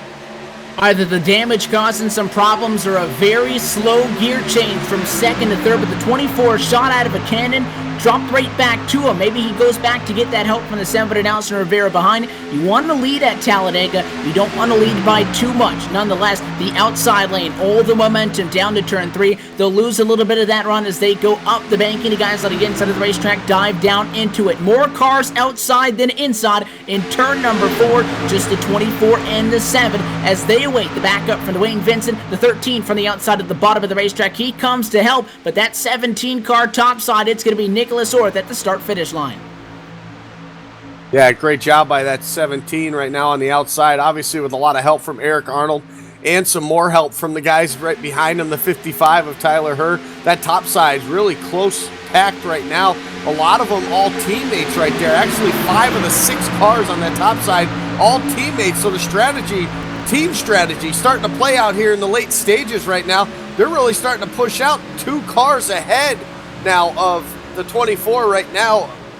If is be interesting to see right now as the 31 tries to drop down in front of Jared Como. He's going to make it work. That leaves the 17 to the high side. Now you got the top 4 guys on the outside, all teammates trying to make it happen. The 31, Eric Arnold, he's got the lead, 3 wide right behind him. Yeah, 3 deep and almost chaos as Daniel Eberhardt's up there on the top side. That's not going to work now. Jeff Ward goes to the high lane trying to make something happen. It's 2 by 2 for the first 3 rows. Then it's 3 deep back from there. Stephanie Lessentine up there leading that outside lane in the 3rd group, but it's not going to work right now. They're trying to settle it back down to 2 rows deep. Lessentine alone on the outside. Battle for the lead, though, as we work down the super stretch to turn number 3. It's Nicholas Orth on the outside, the Navy Nuke. Eric Arnold down low. Arnold wants the lead. Orth wants to challenge. Lessentine, another one of the rookies, part of the Aegis Motorsports camp. The odd one out, though, falling way back topside into what was that 3-wide 78 slips as everybody else retains that double file through the top 17 cars under 7/10 of a second. He outside fast enough, though, through the trial. It's Orth again at the start-finish line. He's got the room to drop down to the bottom if he wants, but he's got company behind him in the driver of the number 55. So Tyler Hare wants to work outside as well. The 85 of Cisco Scaramuza, the 92 behind Brian Terry. They're all stacked up. That's exactly what this team was looking for. They got some wily veterans on the bottom, though. Eric Arnold still leads that bottom lane, pushed by the 24 car of Jared Como, and not all that far behind now, 3 wide, the 8 car of Chad Cole. He knows a thing or two about winning in this Icebreaker Winter Series. He goes to the middle of the racetrack, and that leaves the 92 of Terry topside with no help.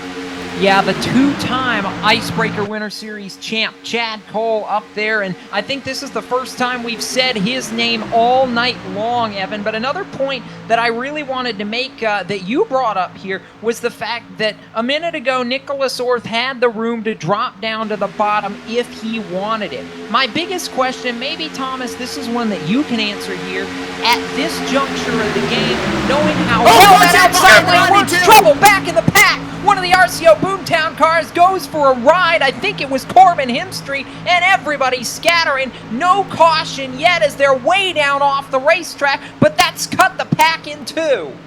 The 92 machine, top side of the racetrack. Brian Terry got shuffled out of line. He was up there with Cisco Scaramuza, caught the fence, came down, collected the 41, the 44, and the 51. Those 4 cars down to the inside, and a wild ride is going to take Paul Fugate out of this race. But because that was on that very wide apron down the Alabama gang back straightaway, Andy, no caution, we stay green, and that really checks things up outside of the top 13 positions because a pack that was 20 cars strong is now just the top 13, and then the gap back to 14. The difference there is Stephanie Lessentine, who's the caboose on this lead pack, and Mike Rominger, the first driver to make it through that was behind that accident. Doesn't mean they're slowing down, though. They still battle 3 wide for 4th. Yeah, they do, and I want to go back to what I was trying to say just before all heck broke loose in the middle of the pack here, Thomas, so let's try this again. We've seen how well this outside, or I guess technically middle groove, if you want to call it that, is working here. We see Eric Arnold battling back on the inside, but if you're Nicholas Orth and you've seen how well that momentum's been rolling on the top side, my question is, if you've got the room to drop to the bottom at this juncture and you know where the help's coming from up top, why would you drop to the bottom at this juncture of the game? I say if it ain't broke, don't do anything with it. Yeah, I think the 17 of Orth there, he's playing the game. Like I told you earlier, I'm going to say it again. It's chess at 200 miles an hour. What I think he's doing, he knows he's got a teammate here to help him out. He's got other cars behind him. He's got the 90, he's got the 54 back there, who's made a nice comeback from his earlier issues as well. What I think the 17 is trying to do, and I could be wrong, I'm not sure, I'm only a driver, I'm not an analyst or anything, but I think what he's trying to do is wait until the absolute right time to get down in front of that car there in front of him on the low side, because he knows if he gets down there, that outside lane's going to have the momentum, and they're going to go right back over in front of his nose. It's almost like a trading. It's almost like they're trading and swapping it every single time. And that's the only way you've been able to get the lead right now, it seems like, anyway, unless you're David Constop, you can get him up the middle there. And the way it rides right now, Orth continues to lead. He's trying to pull his teammate Tyler Herr clear with him. Cannot quite do it. I thought he was going to have the opportunity, Evan, going into turn number 3. It is not working. Now the other problem they've got is that second pack has caught the race leaders. You got now, guys, Dwayne Vincent, David Comstock, Stephanie Lessentine. It's about to be a 15-car lead pack, all battling for the same real estate. 18 to go as they cross the stripe, and we're 3 wide going for 1.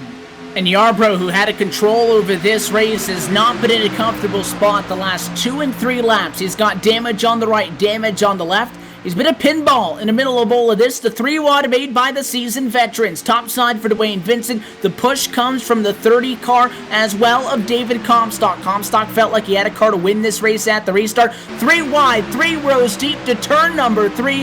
And if there's anybody that can get the job up there, it's the 13 and the 30. The 54 of Yarbrough understands that. He goes up to try to join him. The 54, though, can't hold that line. The 13 continues to challenge to the tri-oval. We watched this move in the season opener for the, it was a plate track as well 1 year ago in this series, Evan, and we saw this move by Dwayne Vincent and at that time a rookie in David Comstock.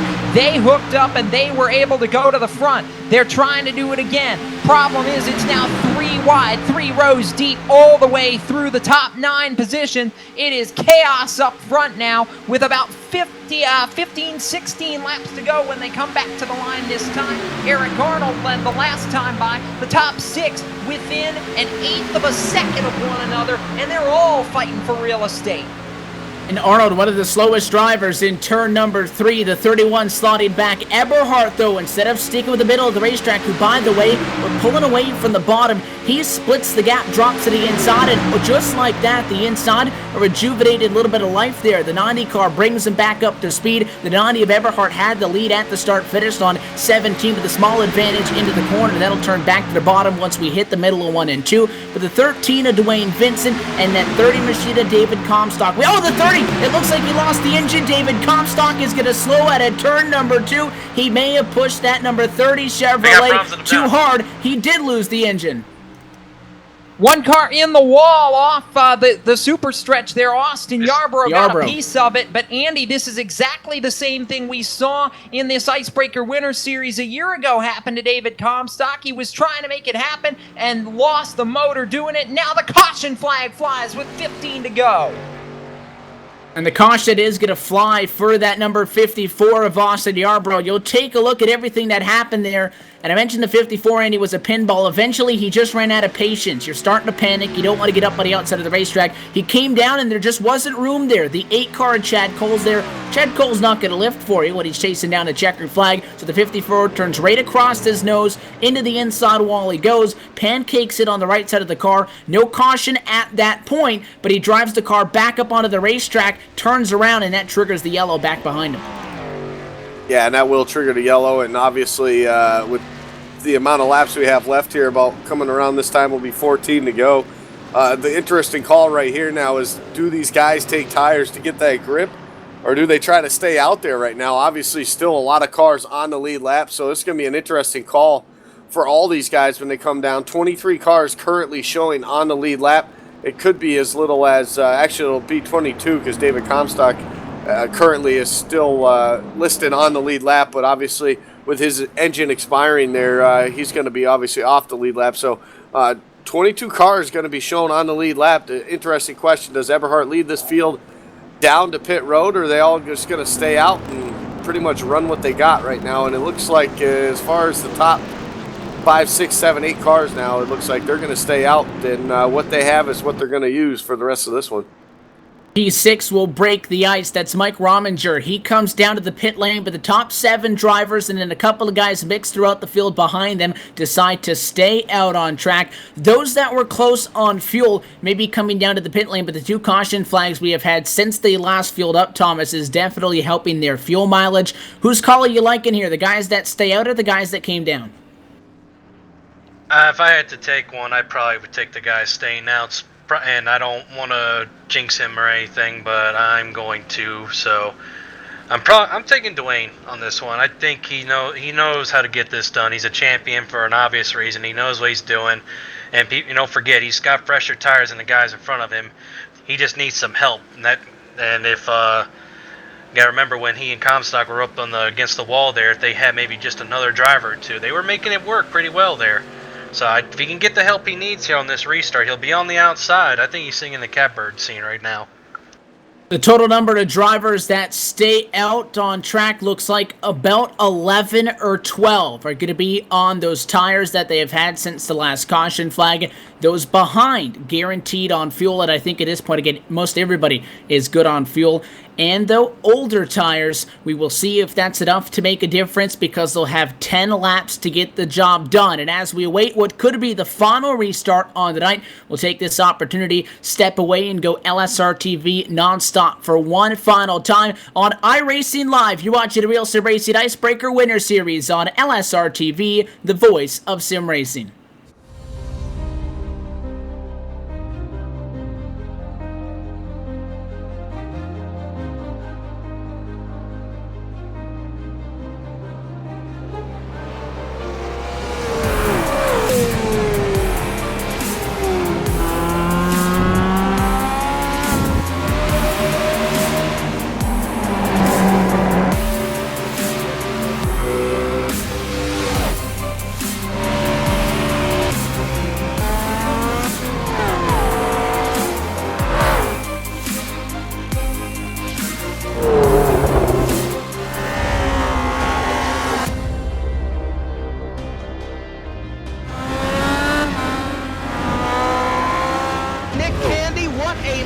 Truex in the outside, contact made. 56 slides it at a 4.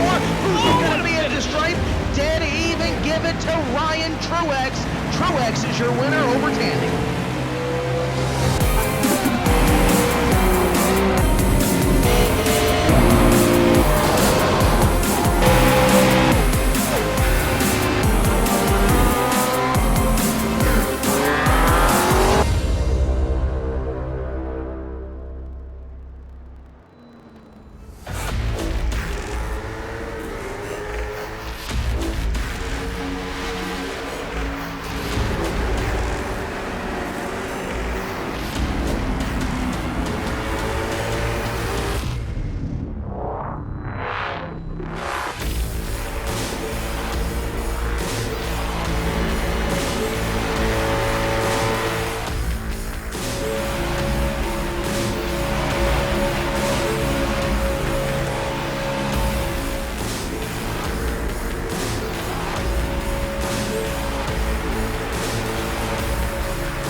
Monza is a very historic track. It's been around since the 20s, and it's gone through several permutations since then.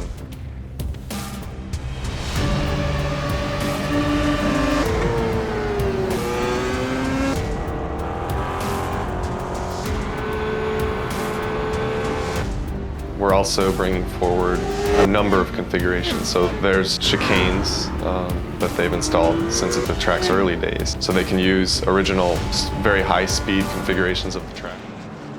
The lights back off on top of the pace car, and we get set for what could be the final restart on the night. There's going to be 11 laps to go at the virtual Talladega Superspeedway. Evan Pasoko, Jacob Seelman, Andy Kessler, along with Thomas George with you for our coverage of the Real Sim Racing Icebreaker Winter Series on LSR TV. And Daniel E. Everhart is trying to get the job done. He's in control of the field. The big question now is tires versus no tires. The top 12 drivers staying out on track, and for the most part, everybody from there on back either have 2 or 4 fresh Goodyear Eagles. Yeah, they do, Evan, and that's going to be the key right here is who can do what with what they've got. And the question is going to be also, are we done with caution flags? My gut tells me we're not done. We're going to get the green flag with 11 laps to go. That's time for at least 1, if not maybe 2 more caution flags. Eberhardt, we saw him as a rookie in the Full Throttle Cup Series come in and take the field by storm, win a race during segment 3, and now he's back for this Icebreaker Series 2, as he told me before the drop of the green flag tonight, try and make a statement, get on the grid for 2016. He'd make a pretty darn good statement by winning this race tonight, and the field's going to be in his hands as the pace car heads for pit road again. The sharp left-hand turn down for what could be the final time. When does the 90 car get up on the loud pedal? He brings him through the tri-oval. Green flag flies, back underway at Talladega. 11 laps to go. The Talladega 375, the advantage to the inside. Down to turn 1 to 17 to Nicholas Orth on the back bumper of Eberhardt, gives them the push into the quarter. 3 cars top side, though, lead that command. In fact, the top 6 pull it away from P7 on back, where a checkup caused those guys to lose quite a bit of time. 3 cars up top, 3 cars down low. Yeah, and Eberhardt has no friends out in front of this race. His teammate Jeff Ward back in 7th, leading that second group. Now the outside lane starting to get a run. You got the veterans, Eric Arnold, the Navy Nuke, top side with a rookie in Jared Como pushing him. Dwayne Vincent also up there on the top side. Arnold's not won in RSR in quite some time. Eberhardt only has the one Full Throttle Cup Series victory to his name. They are door-to-door for the lead through the tri-oval. Now the run by Nicholas Orth in the 17. He wants a piece of the lead, and he's going to shove Eberhardt back to the point as they cross the stripe now. 10 laps to go. He's 7 on back, over 7/10 of a second behind the fight, and at that point, it's just the 15 of Jeff Ward. Problems behind them, though. That third pack, big accident down in turns 1 and 2. A lot of cars spin around. Tom Dreierling's number 6 in the middle of it all, but it starts with the 29 of Mike Rominger, who got hooked in the right rear after it looked like that 6 of Dreierling, Andy. He got tagged after turned by the number 27 on the bottom of the racetrack, so 3 cars get together. It all breaks out, and Stephanie Lesentine, the 85 right there as well. So throw that 85 machine of Cisco Scaramuza into the mix as well. Those 2 cars with nowhere to go absolutely get pinned on the wall. Yeah, it's unfortunate right there for those 2. They were up front in that second to last restart we just had, and they were up front trying to get obviously a little bit of strategy to get themselves there. The 78, Alessanine, had some issues. She fell back. That Cisco Scaramuza fell back with her. Now they get caught up in this one. Obviously, no place to go. You're on the top side like that. When somebody below you gets touched and starts spinning, the typical with the banking, they head straight up the racetrack. That's exactly what happened. And unfortunate for those 2, especially for Stephanie Lesentine. Looks like they're going to pull it behind the wall, and that 78 machine's done for the night. And they weren't the only ones involved in that accident. Obviously, a couple of other guys behind that trying to find a way through. I know the 14 of Jason Swan, he got tagged as the 29 of Rominger spun down the racetrack. We mentioned Lesentine involved in the accident. Obviously, the number 6 car as well. Behind them, couple of guys very close to making it through. The 33, not as fortunate, so damage to Dale Rentz's car. Another car involved, the number 41. Corbin Hemstreet is involved after he's not able to sneak by this one. The number 92 of Brian Terry survives, but he basically had to come to a complete stop, and this attributes back to that restart, Jacob, where P7 on back, or row 4, didn't get up to the gears as well as they wanted to. They were that far off of the leaders that it checked everybody up behind them. They were 2 and 3 1, much. They kind of get staggered on each other a little bit, just a little bit of contact, and all of that breaks out. Tom Dreierling will claim the responsibility for that yellow. He'll receive an EOL penalty accordingly from race control. Yeah, that was a tough break right there. Tom Dreierling, really, we didn't talk much about him at all tonight, Evan. He's just kind of been minding his own business, trying to work his way up there. At that point of the race right there, just trying to get in the top 10, trying to salvage a really good finish to this first race of the season. And for him, that's going to cause a lot of issues right there, and possibly obviously going to lose some points here. And with the damage on that car, not even sure if he's going to be able to continue. All right, Evan, here's where I stand with this. We're going to get the green flag with 5 laps to go, so you and I both know that that means a caution flag once we go back green will end this race. You've got 4 rookies inside the top 5. Are you pinning it on any of them to win this race, or do you want to take one of the veterans, Eric Arnold, Dwayne Vincent, Jeff Ward, in the mix to get it done? I think you talk about those rookies in this series running 1, 2, 3, 4 at this moment, even top 5 for the rookies. You talk about Eric Arnold being P2, one of the seasoned veterans here. We mentioned the last 2 winners of the restrictor plate races, the last 2 seasons of this Icebreaker Winter Series, Kevin Linden and Brendan Mercer. Those are RSR staple names, but not guys that you talk about on the level of a David Comstock. They've been here. They have the knowledge and the history, the background with these drivers to win those races. So you can put these guys in a similar category, I think, Thomas. They're not veterans, but they are still new, and they've got a lot of speed. They're the young guys. They come in there. They come in blazing. They're inside of the top 5 in a spot now, though, where if we talk about a race where you only get 1 or 2 laps, depending on if we get a caution flag, does it help to have a lot of experience with the guys around you in a case like this, or is it going to be so crazy that all of that goes out the window? I think it's a mixture of both. And obviously, these guys up front, they haven't been here, and we've all been there in this series, going back some, 4 years with like Dwayne and them. We've all wanted as a young driver, not a young driver in Dwayne's case anyway, but as a rookie coming in, you want to make a statement. You want to say, hey, listen, I can race too, but you also have to be respectful. You can't just, be completely crazy and screw up somebody else's race, because that'll get you hated really quick. So I think it pays to have that young aggressiveness, that rookie aggressiveness, I should say. But I think it pays even more to have that veteran leadership. Andy, I would argue that Joey Logano would take a win over trying to earn the respect of his fellow competitors. Is that what these guys are going to do, or are they going to play nice? Oh, listen, I think they're going to play nice, but at the same time, they got to go for it. I mean, this is their opportunity. Like we talk about being at a plate track like this, like Talladega or Daytona, where everybody has a chance to win. And this is a great opportunity for some of these first timers here at RSR to get that first victory. I mean, why not in their first race and get it done and say, hey, look, I beat some of the best of the best at RSR. So will they make a bold move or put themselves in a bad position? I'm not so sure on that. I happen to know Nick Orth and Tyler Herr in the 55 right there. I even know Jared Como for the last couple of years too. And, these guys, they're hungry. They want to win. But I think at the same time, I don't think they'll jeopardize a solid finish for that victory either, to take out everybody, in order to get that win. No, they won't, Andy. And for me, my money's on the 90 of Eberhard. He knows how to get it done at the top level, and I don't think it's any different a philosophy here in the Icebreaker Winter Series. He's already been able to perform in a high-pressure situation, and I think he's more than capable of doing it again tonight. Evan, the real clincher to this whole deal is that if we get a caution now, once we go back green, we're done. You've got to get all you can get, whether that's in the first 100 yards after we go green or in the next 5 laps. You don't know how long you're going to get, and you can't control what everybody behind you is going to do. It is now or never if you want to take home the trophy, so you better get on the wheel, because it's it right here.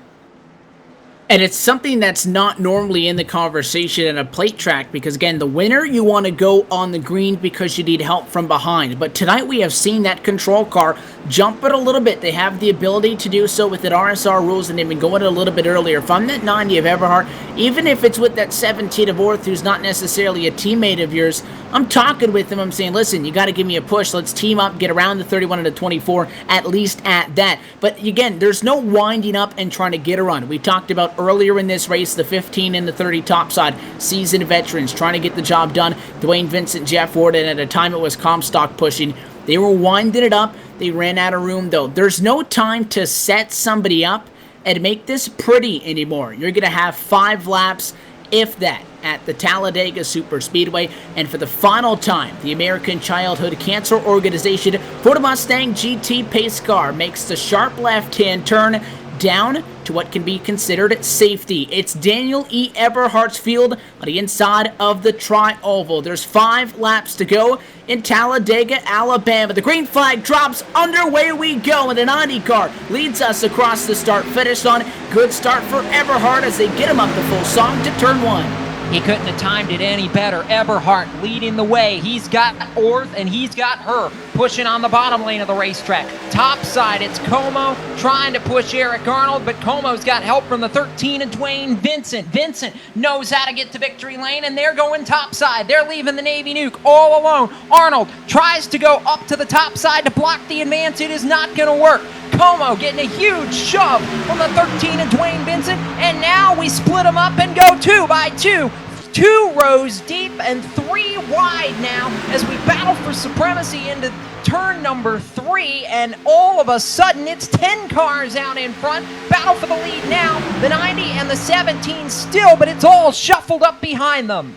And going 3 wide has not really worked a lot tonight. That left at 31 of in a pretty bad spot, though, because he had less cars than the outside. Once that 17 jumped up, immediately advantage swung from that 3rd lane back down to lanes 1 and 2. You see the 24 of Como behind him, the 13 of Dwayne Vincent. They ducked in line, they got some speed, they jumped back out. At this time, though, if they have less cars than the inside and the bottom, it's not enough to power around them. The drag race for the race lead is on the bottom of the racetrack. The 90 of Eberhardt, the 17 in the middle of Nicholas Orth. Both those drivers have 2 cars to support behind him, Andy.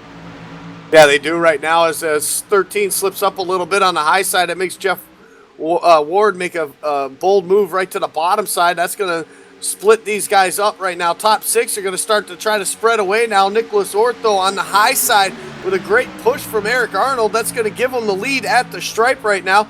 But on the bottom side, Tyler Hurst still trying to get that 90 back out in front. These guys, what a great battle right now they got going through 1 and 2. This is going to be what it's going to be all the way to the end right now as they got 3 laps to get it done here off of turn number 2. It's still a drag race for the lead. Yeah, you can't split these guys up at this point. 2.5 down the back straightaway, and Chad Cole's finally interjecting his name into this mix. The 2-time Icebreaker champion up there, 3rd car on the bottom, but it's the top lane with all the momentum right now as you've got Orth out in front. Eric Arnold pushing. Nelson Rivera's back up to 3rd in the outside lane. Jeff Ward is there. We're coming down to it. 10 cars under a blanket. Double popsicle sticks in the air. 2 laps to go, and Vincent and Como trying to make a last gasp on the 3rd lane outside. And a good way to gauge just how aggressive they'll get at 2 laps to go, that white line. They no longer stay above it. They creep down and down to pinch the inside. The 17 of Orth, the only driver inside the top 15 that started top 10 tonight, but he loses time in the middle of turns 1 and 2. The bottom, it's 5 cars versus 4. Advantage to Eberhardt by a car length. It's not going to even be that by the time they get to turn 3. Eberhardt is glued to that yellow line like it's his best friend because he knows it's his only shot of winning this race. The 55 of Tyler Herr is pushing through the turns 3 and 4, banking. We're coming off turn 4, upstairs. Here comes Orth. For the final time, they're coming down to the stripe. White flag in the air this time. It's a drag race to determine it. Orth pokes the nose out in front. Doesn't matter how many cars are left, Andy Kessler. We're racing back to the start-finish line. 2.66 miles left. The 17 a small nose. Yeah, and who's going to get this now, and who's going to jump out to make a 3rd lane to get to try to go for the win right now off of turn number 2. It looks like Como goes to high side. So does Ward. Now they got the 13 of Vincent. They're going to try to make it 3 wide as the top 4 guys still cannot separate themselves. The 7 of Nelson Rivera, he goes to the high side now. They're going to go 3 wide in turn 3. And that's bad news for the 17 and the 31 because the middle lane loses momentum. The 90 car, Eberhardt, he slides up to block the middle. He jumps back down in front of the bottom lane, and nobody's going to be able to get to him. It's one final push on the outside of the racetrack. Nicholas Orth, contact, but it won't be enough. It's an icebreaker win as they wreck behind. Checkered flag will fly, and Eberhardt, your winner at Talladega. Behind, they spin and flip across the start-finish line. Chad Cole got the worst end of that one. He went all the way down to the inside wall at the entrance to turn number 1. The 28 of Joseph LaPlaca got a piece of that. He somehow comes across the line in 7th, Cole 11th. You'll get a look at the replay here. But 32 one-thousandths of a second. Eberhart won a Full Throttle Cup Series race. Add an icebreaker win to the resume for the driver of that number 90. And Thomas, the key moment in this is we talk about so many guys being on the bottom, about 5 or 6 cars, and having an equal amount in the middle. Once we saw that 7 and Nelson Rivera go to that 3rd lane, the 15 went with them, and then the 24 and the 13 jumped out as well. It then went from an equal amount of cars on the bottom and the middle to 6 guys pushing versus 2, and I think by the time the 17 and the 31 got help out of 4, they lost too much ground on Eberhart, who on that yellow line was in the perfect spot to be. Yeah, they definitely try to get that outside lane working right up against the wall, and I gotta say, I gotta get a new mic or a new headset, because I'm coming back if the races are gonna be this good all year. And it was an exciting one, as Jacob mentioned, 32 one-thousandths of a second to give Daniel E. Eberhart from 29th on the grid his first career Real Sim Racing Icebreaker Winter Series win, and he gets the season kicked off in exciting fashion as that lead group of 11 cars separated by no more than 0.3 of a second at the start-finish line. The Donnie car comes across the burn it down. He'll collect the checkered flag, and as he makes his way to the virtual Gatorade victory lane, we'll step away and get our microphones down there to catch up with him and the rest of your podium finishers from tonight's Talladega 375. The LSRTV wrap-up coming up in just a moment. You watching LSRTV's coverage of the 2015-2016 Real Sim Racing Icebreaker Winter Series on iRacing Live.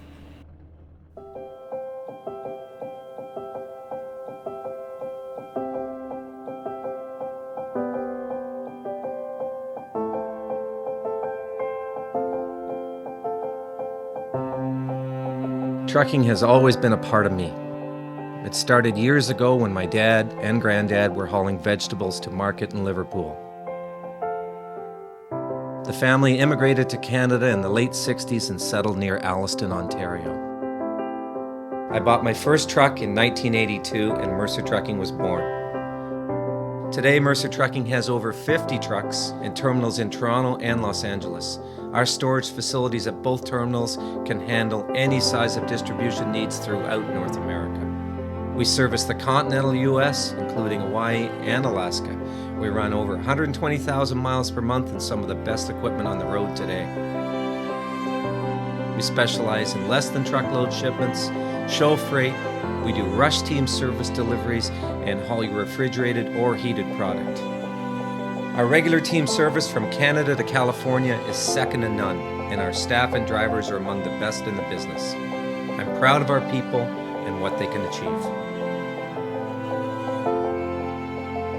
Trucking is in my blood, it's my livelihood, and it's what I do best.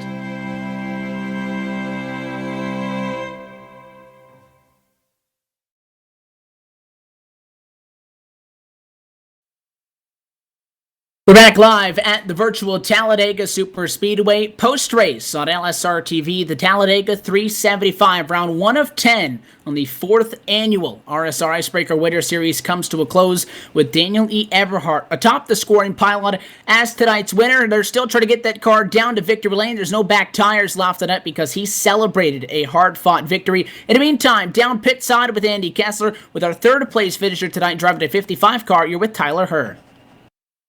That's right. I am down here on pit road with the driver of the number 55, Tyler Herr. Tyler, man, what a start to your season, your first race here at RSR, and you get yourself a nice top 3 finish. Yeah, it was a crazy race out there, just really tight racing from everybody, 3 wide almost every single lap. I'm surprised I even finished 3rd.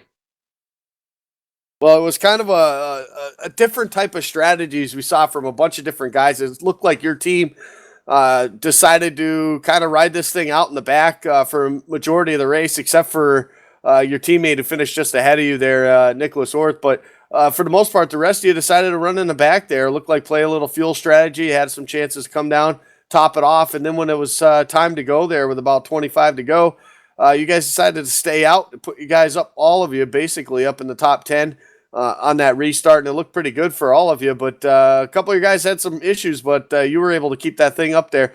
Walk us through your strategy for this race. I just wanted to start off by staying up front as much as possible. I knew getting back in the pack was just going to be way too dicey, and I fell back there thinking that I could stretch the fuel for that 40 laps or so, but then there's that caution, so I just decided I need to go back up to the front and just try and stay there, and it paid off somehow.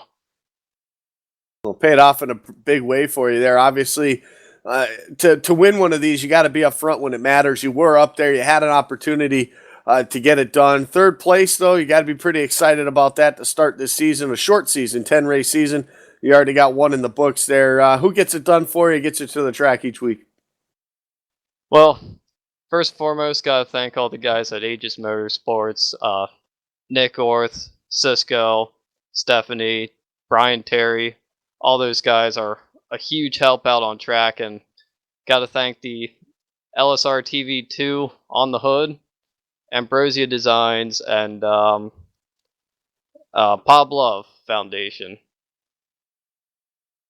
Well, there you have it. Tyler, congratulations again. A good start to the season and a third-place finish here. Thank you. There you have it. Third-place finisher here tonight. The 55 of Tyler Herr, and Jacob is caught up with our second-place runner. Yeah, how about this? And it was a run that came about the length of the front bumper short, 32 1/1000ths of a second, the difference for Nick Orth. He led it at the white flag. Unfortunately, Nick, you couldn't get it done at the checkered flag. Had the momentum broken, it looked like, coming off turn 2 down the back straightaway. It was a crazy scramble on that last lap. What was it like from your vantage point? My heart was pounding in those last couple laps. Every time I took the lead, I was just hoping for a caution to come out, but it was a heck of a race. I'm glad we kept it clean. I had my teammate pushing the guy who won, unfortunately. Congratulations to Eberhardt there. I committed to the high line, and that's where I was going to stay because I knew that's where the momentum was. Just unfortunately weren't able to get it done. You gave it a shot, and I mean, for this to be your first full season run in an RSR series, I mean, you guys made quite the showing as a team. At one point, I think we had 5 of you there inside of 20 to go that was trying to make a run on that high lane. How tough was it knowing that you had a bunch of teammates to choose from to work with, and knowing that, you know, the way the circumstances were going to work out, you might have one at best in those closing laps? It was tough. I mean, I really wanted Tyler to get back up to the top with me on those last couple laps, but I told him if he got to the top first to go ahead and take it because that's where we needed to be. So, I mean, we all had great communication through the race. We stuck together when we could, and couldn't be happier with this team that Julio Trezado and Cisco Scaramuza put together for us here on the LSR TV team, brought to you by Aegis Motorsports. It's been fun to watch. We had fun chronicling it through the course of tonight's race, Nick, and I know there's a lot of people and supporters that you do need to thank. Who else do you need to give a shout-out to? Who makes it happen? Give a shout-out to my other sponsors on the car, Shooter Superstands and Franklin Motorsports. Love having them on the car, and, once again, thanks to Aegis for putting all this together for us, and you guys at LSR TV for putting on the fantastic productions you do for us here at RSR. That's Nick Orth, comes up runner-up, and about a skosh short is all it was. And we'll throw it down trackside now to Gatorade Victory Lane. He scored the win earlier this year in a Full Throttle Cup Series race. Now Evan Pasoko, Daniel Eberhardt kicks off the Icebreaker Series with a victory and the points lead in the process. We talked about this series going back to 10 races, but having 2 plate tracks, and that getting through both of those would be a big step in the right direction. We also mentioned that Talladega, although it might get overlooked, is a big race in the championship. Bigger for none other than the driver of the Bernardi, Daniel Eberhardt, your winner for the Talladega 375. Caught up with him, Daniel.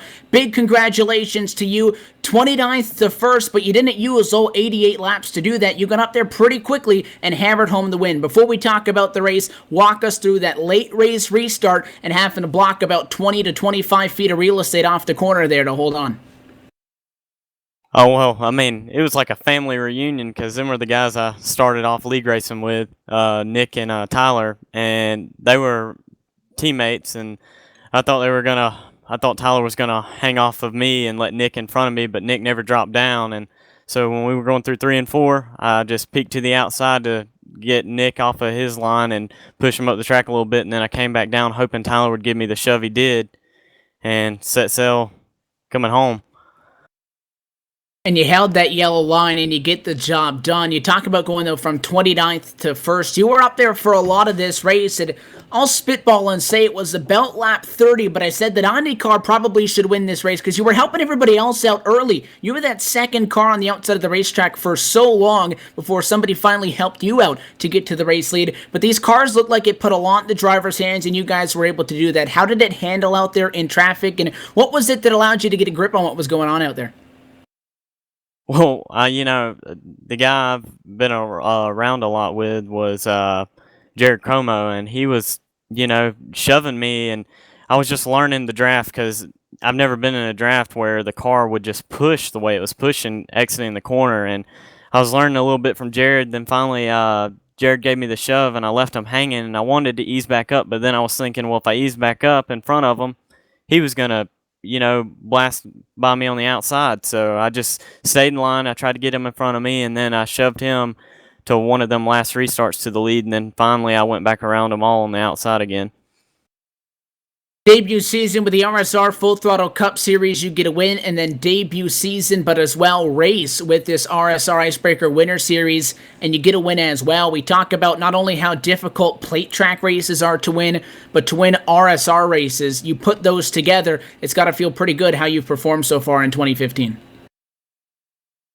Yeah, people hate these restrictor plates, and I love them. I love coming to them. It's they call it a crapshoot around the sim racing industry, but I love it. It's really fun if you're with the right guys, and tonight was the right people for the job, and we put on a great show. And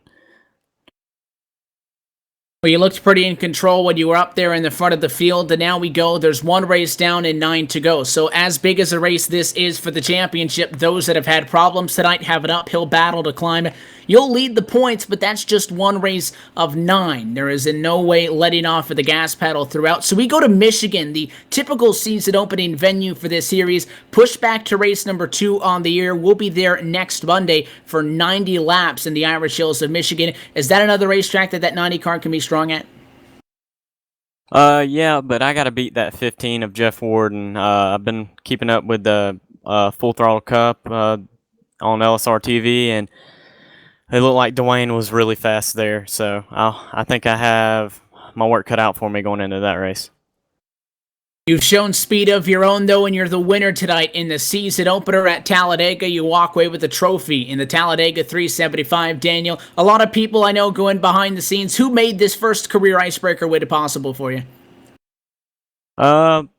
Pretty much really the guys that aren't even in the league. Aaron Grosskopf, Chase Cabry, all of the Greg Factor guys, and then Jeff Ward was a big help tonight, and thank you to my grandma that sits in the living room watching LSR TV, and thank you guys for putting on the show, and y'all do a phenomenal job, and thanks to RSR for putting this on.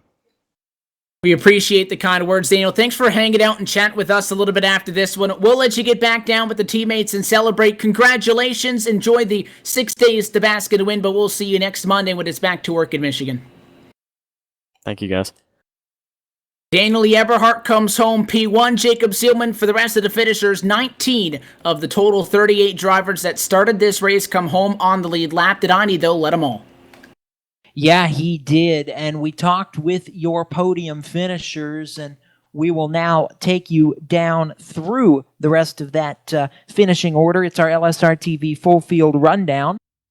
Daniel Eberhardt, the winner. Nicholas Orth comes up second. Tyler Herr third. You heard from them. The Navy Nuke, Eric Arnold, the first veteran in fourth, and Nelson Rivera rounding out the top five. Rhett McBride moving over to the Steel Horse Racing stable is sixth. Joseph LaPlaca crashing across the line in seventh. Jared Como, another rookie, eighth. Jeff Ward, the veteran, ninth in his swan song, at least for the moment, you'd call it. And rounding out the top 10, the number 13 of Dwayne Vincent. Chad Cole, 11th. J. Randall Watkins, 12th. Matt Lacrosse is 13th. Jason Swan, 14th. Mike Montesi, 15th. Brian Terry was 16th. Justin Michael, rebounding from early troubles and a spin to bring out one of the caution flags, comes up 17th. 18th was Cisco Scaramuza. 19th, Austin Yarborough, the last car on the lead lap. And the first car, one lap down in 20th, Corbin Hemstreet.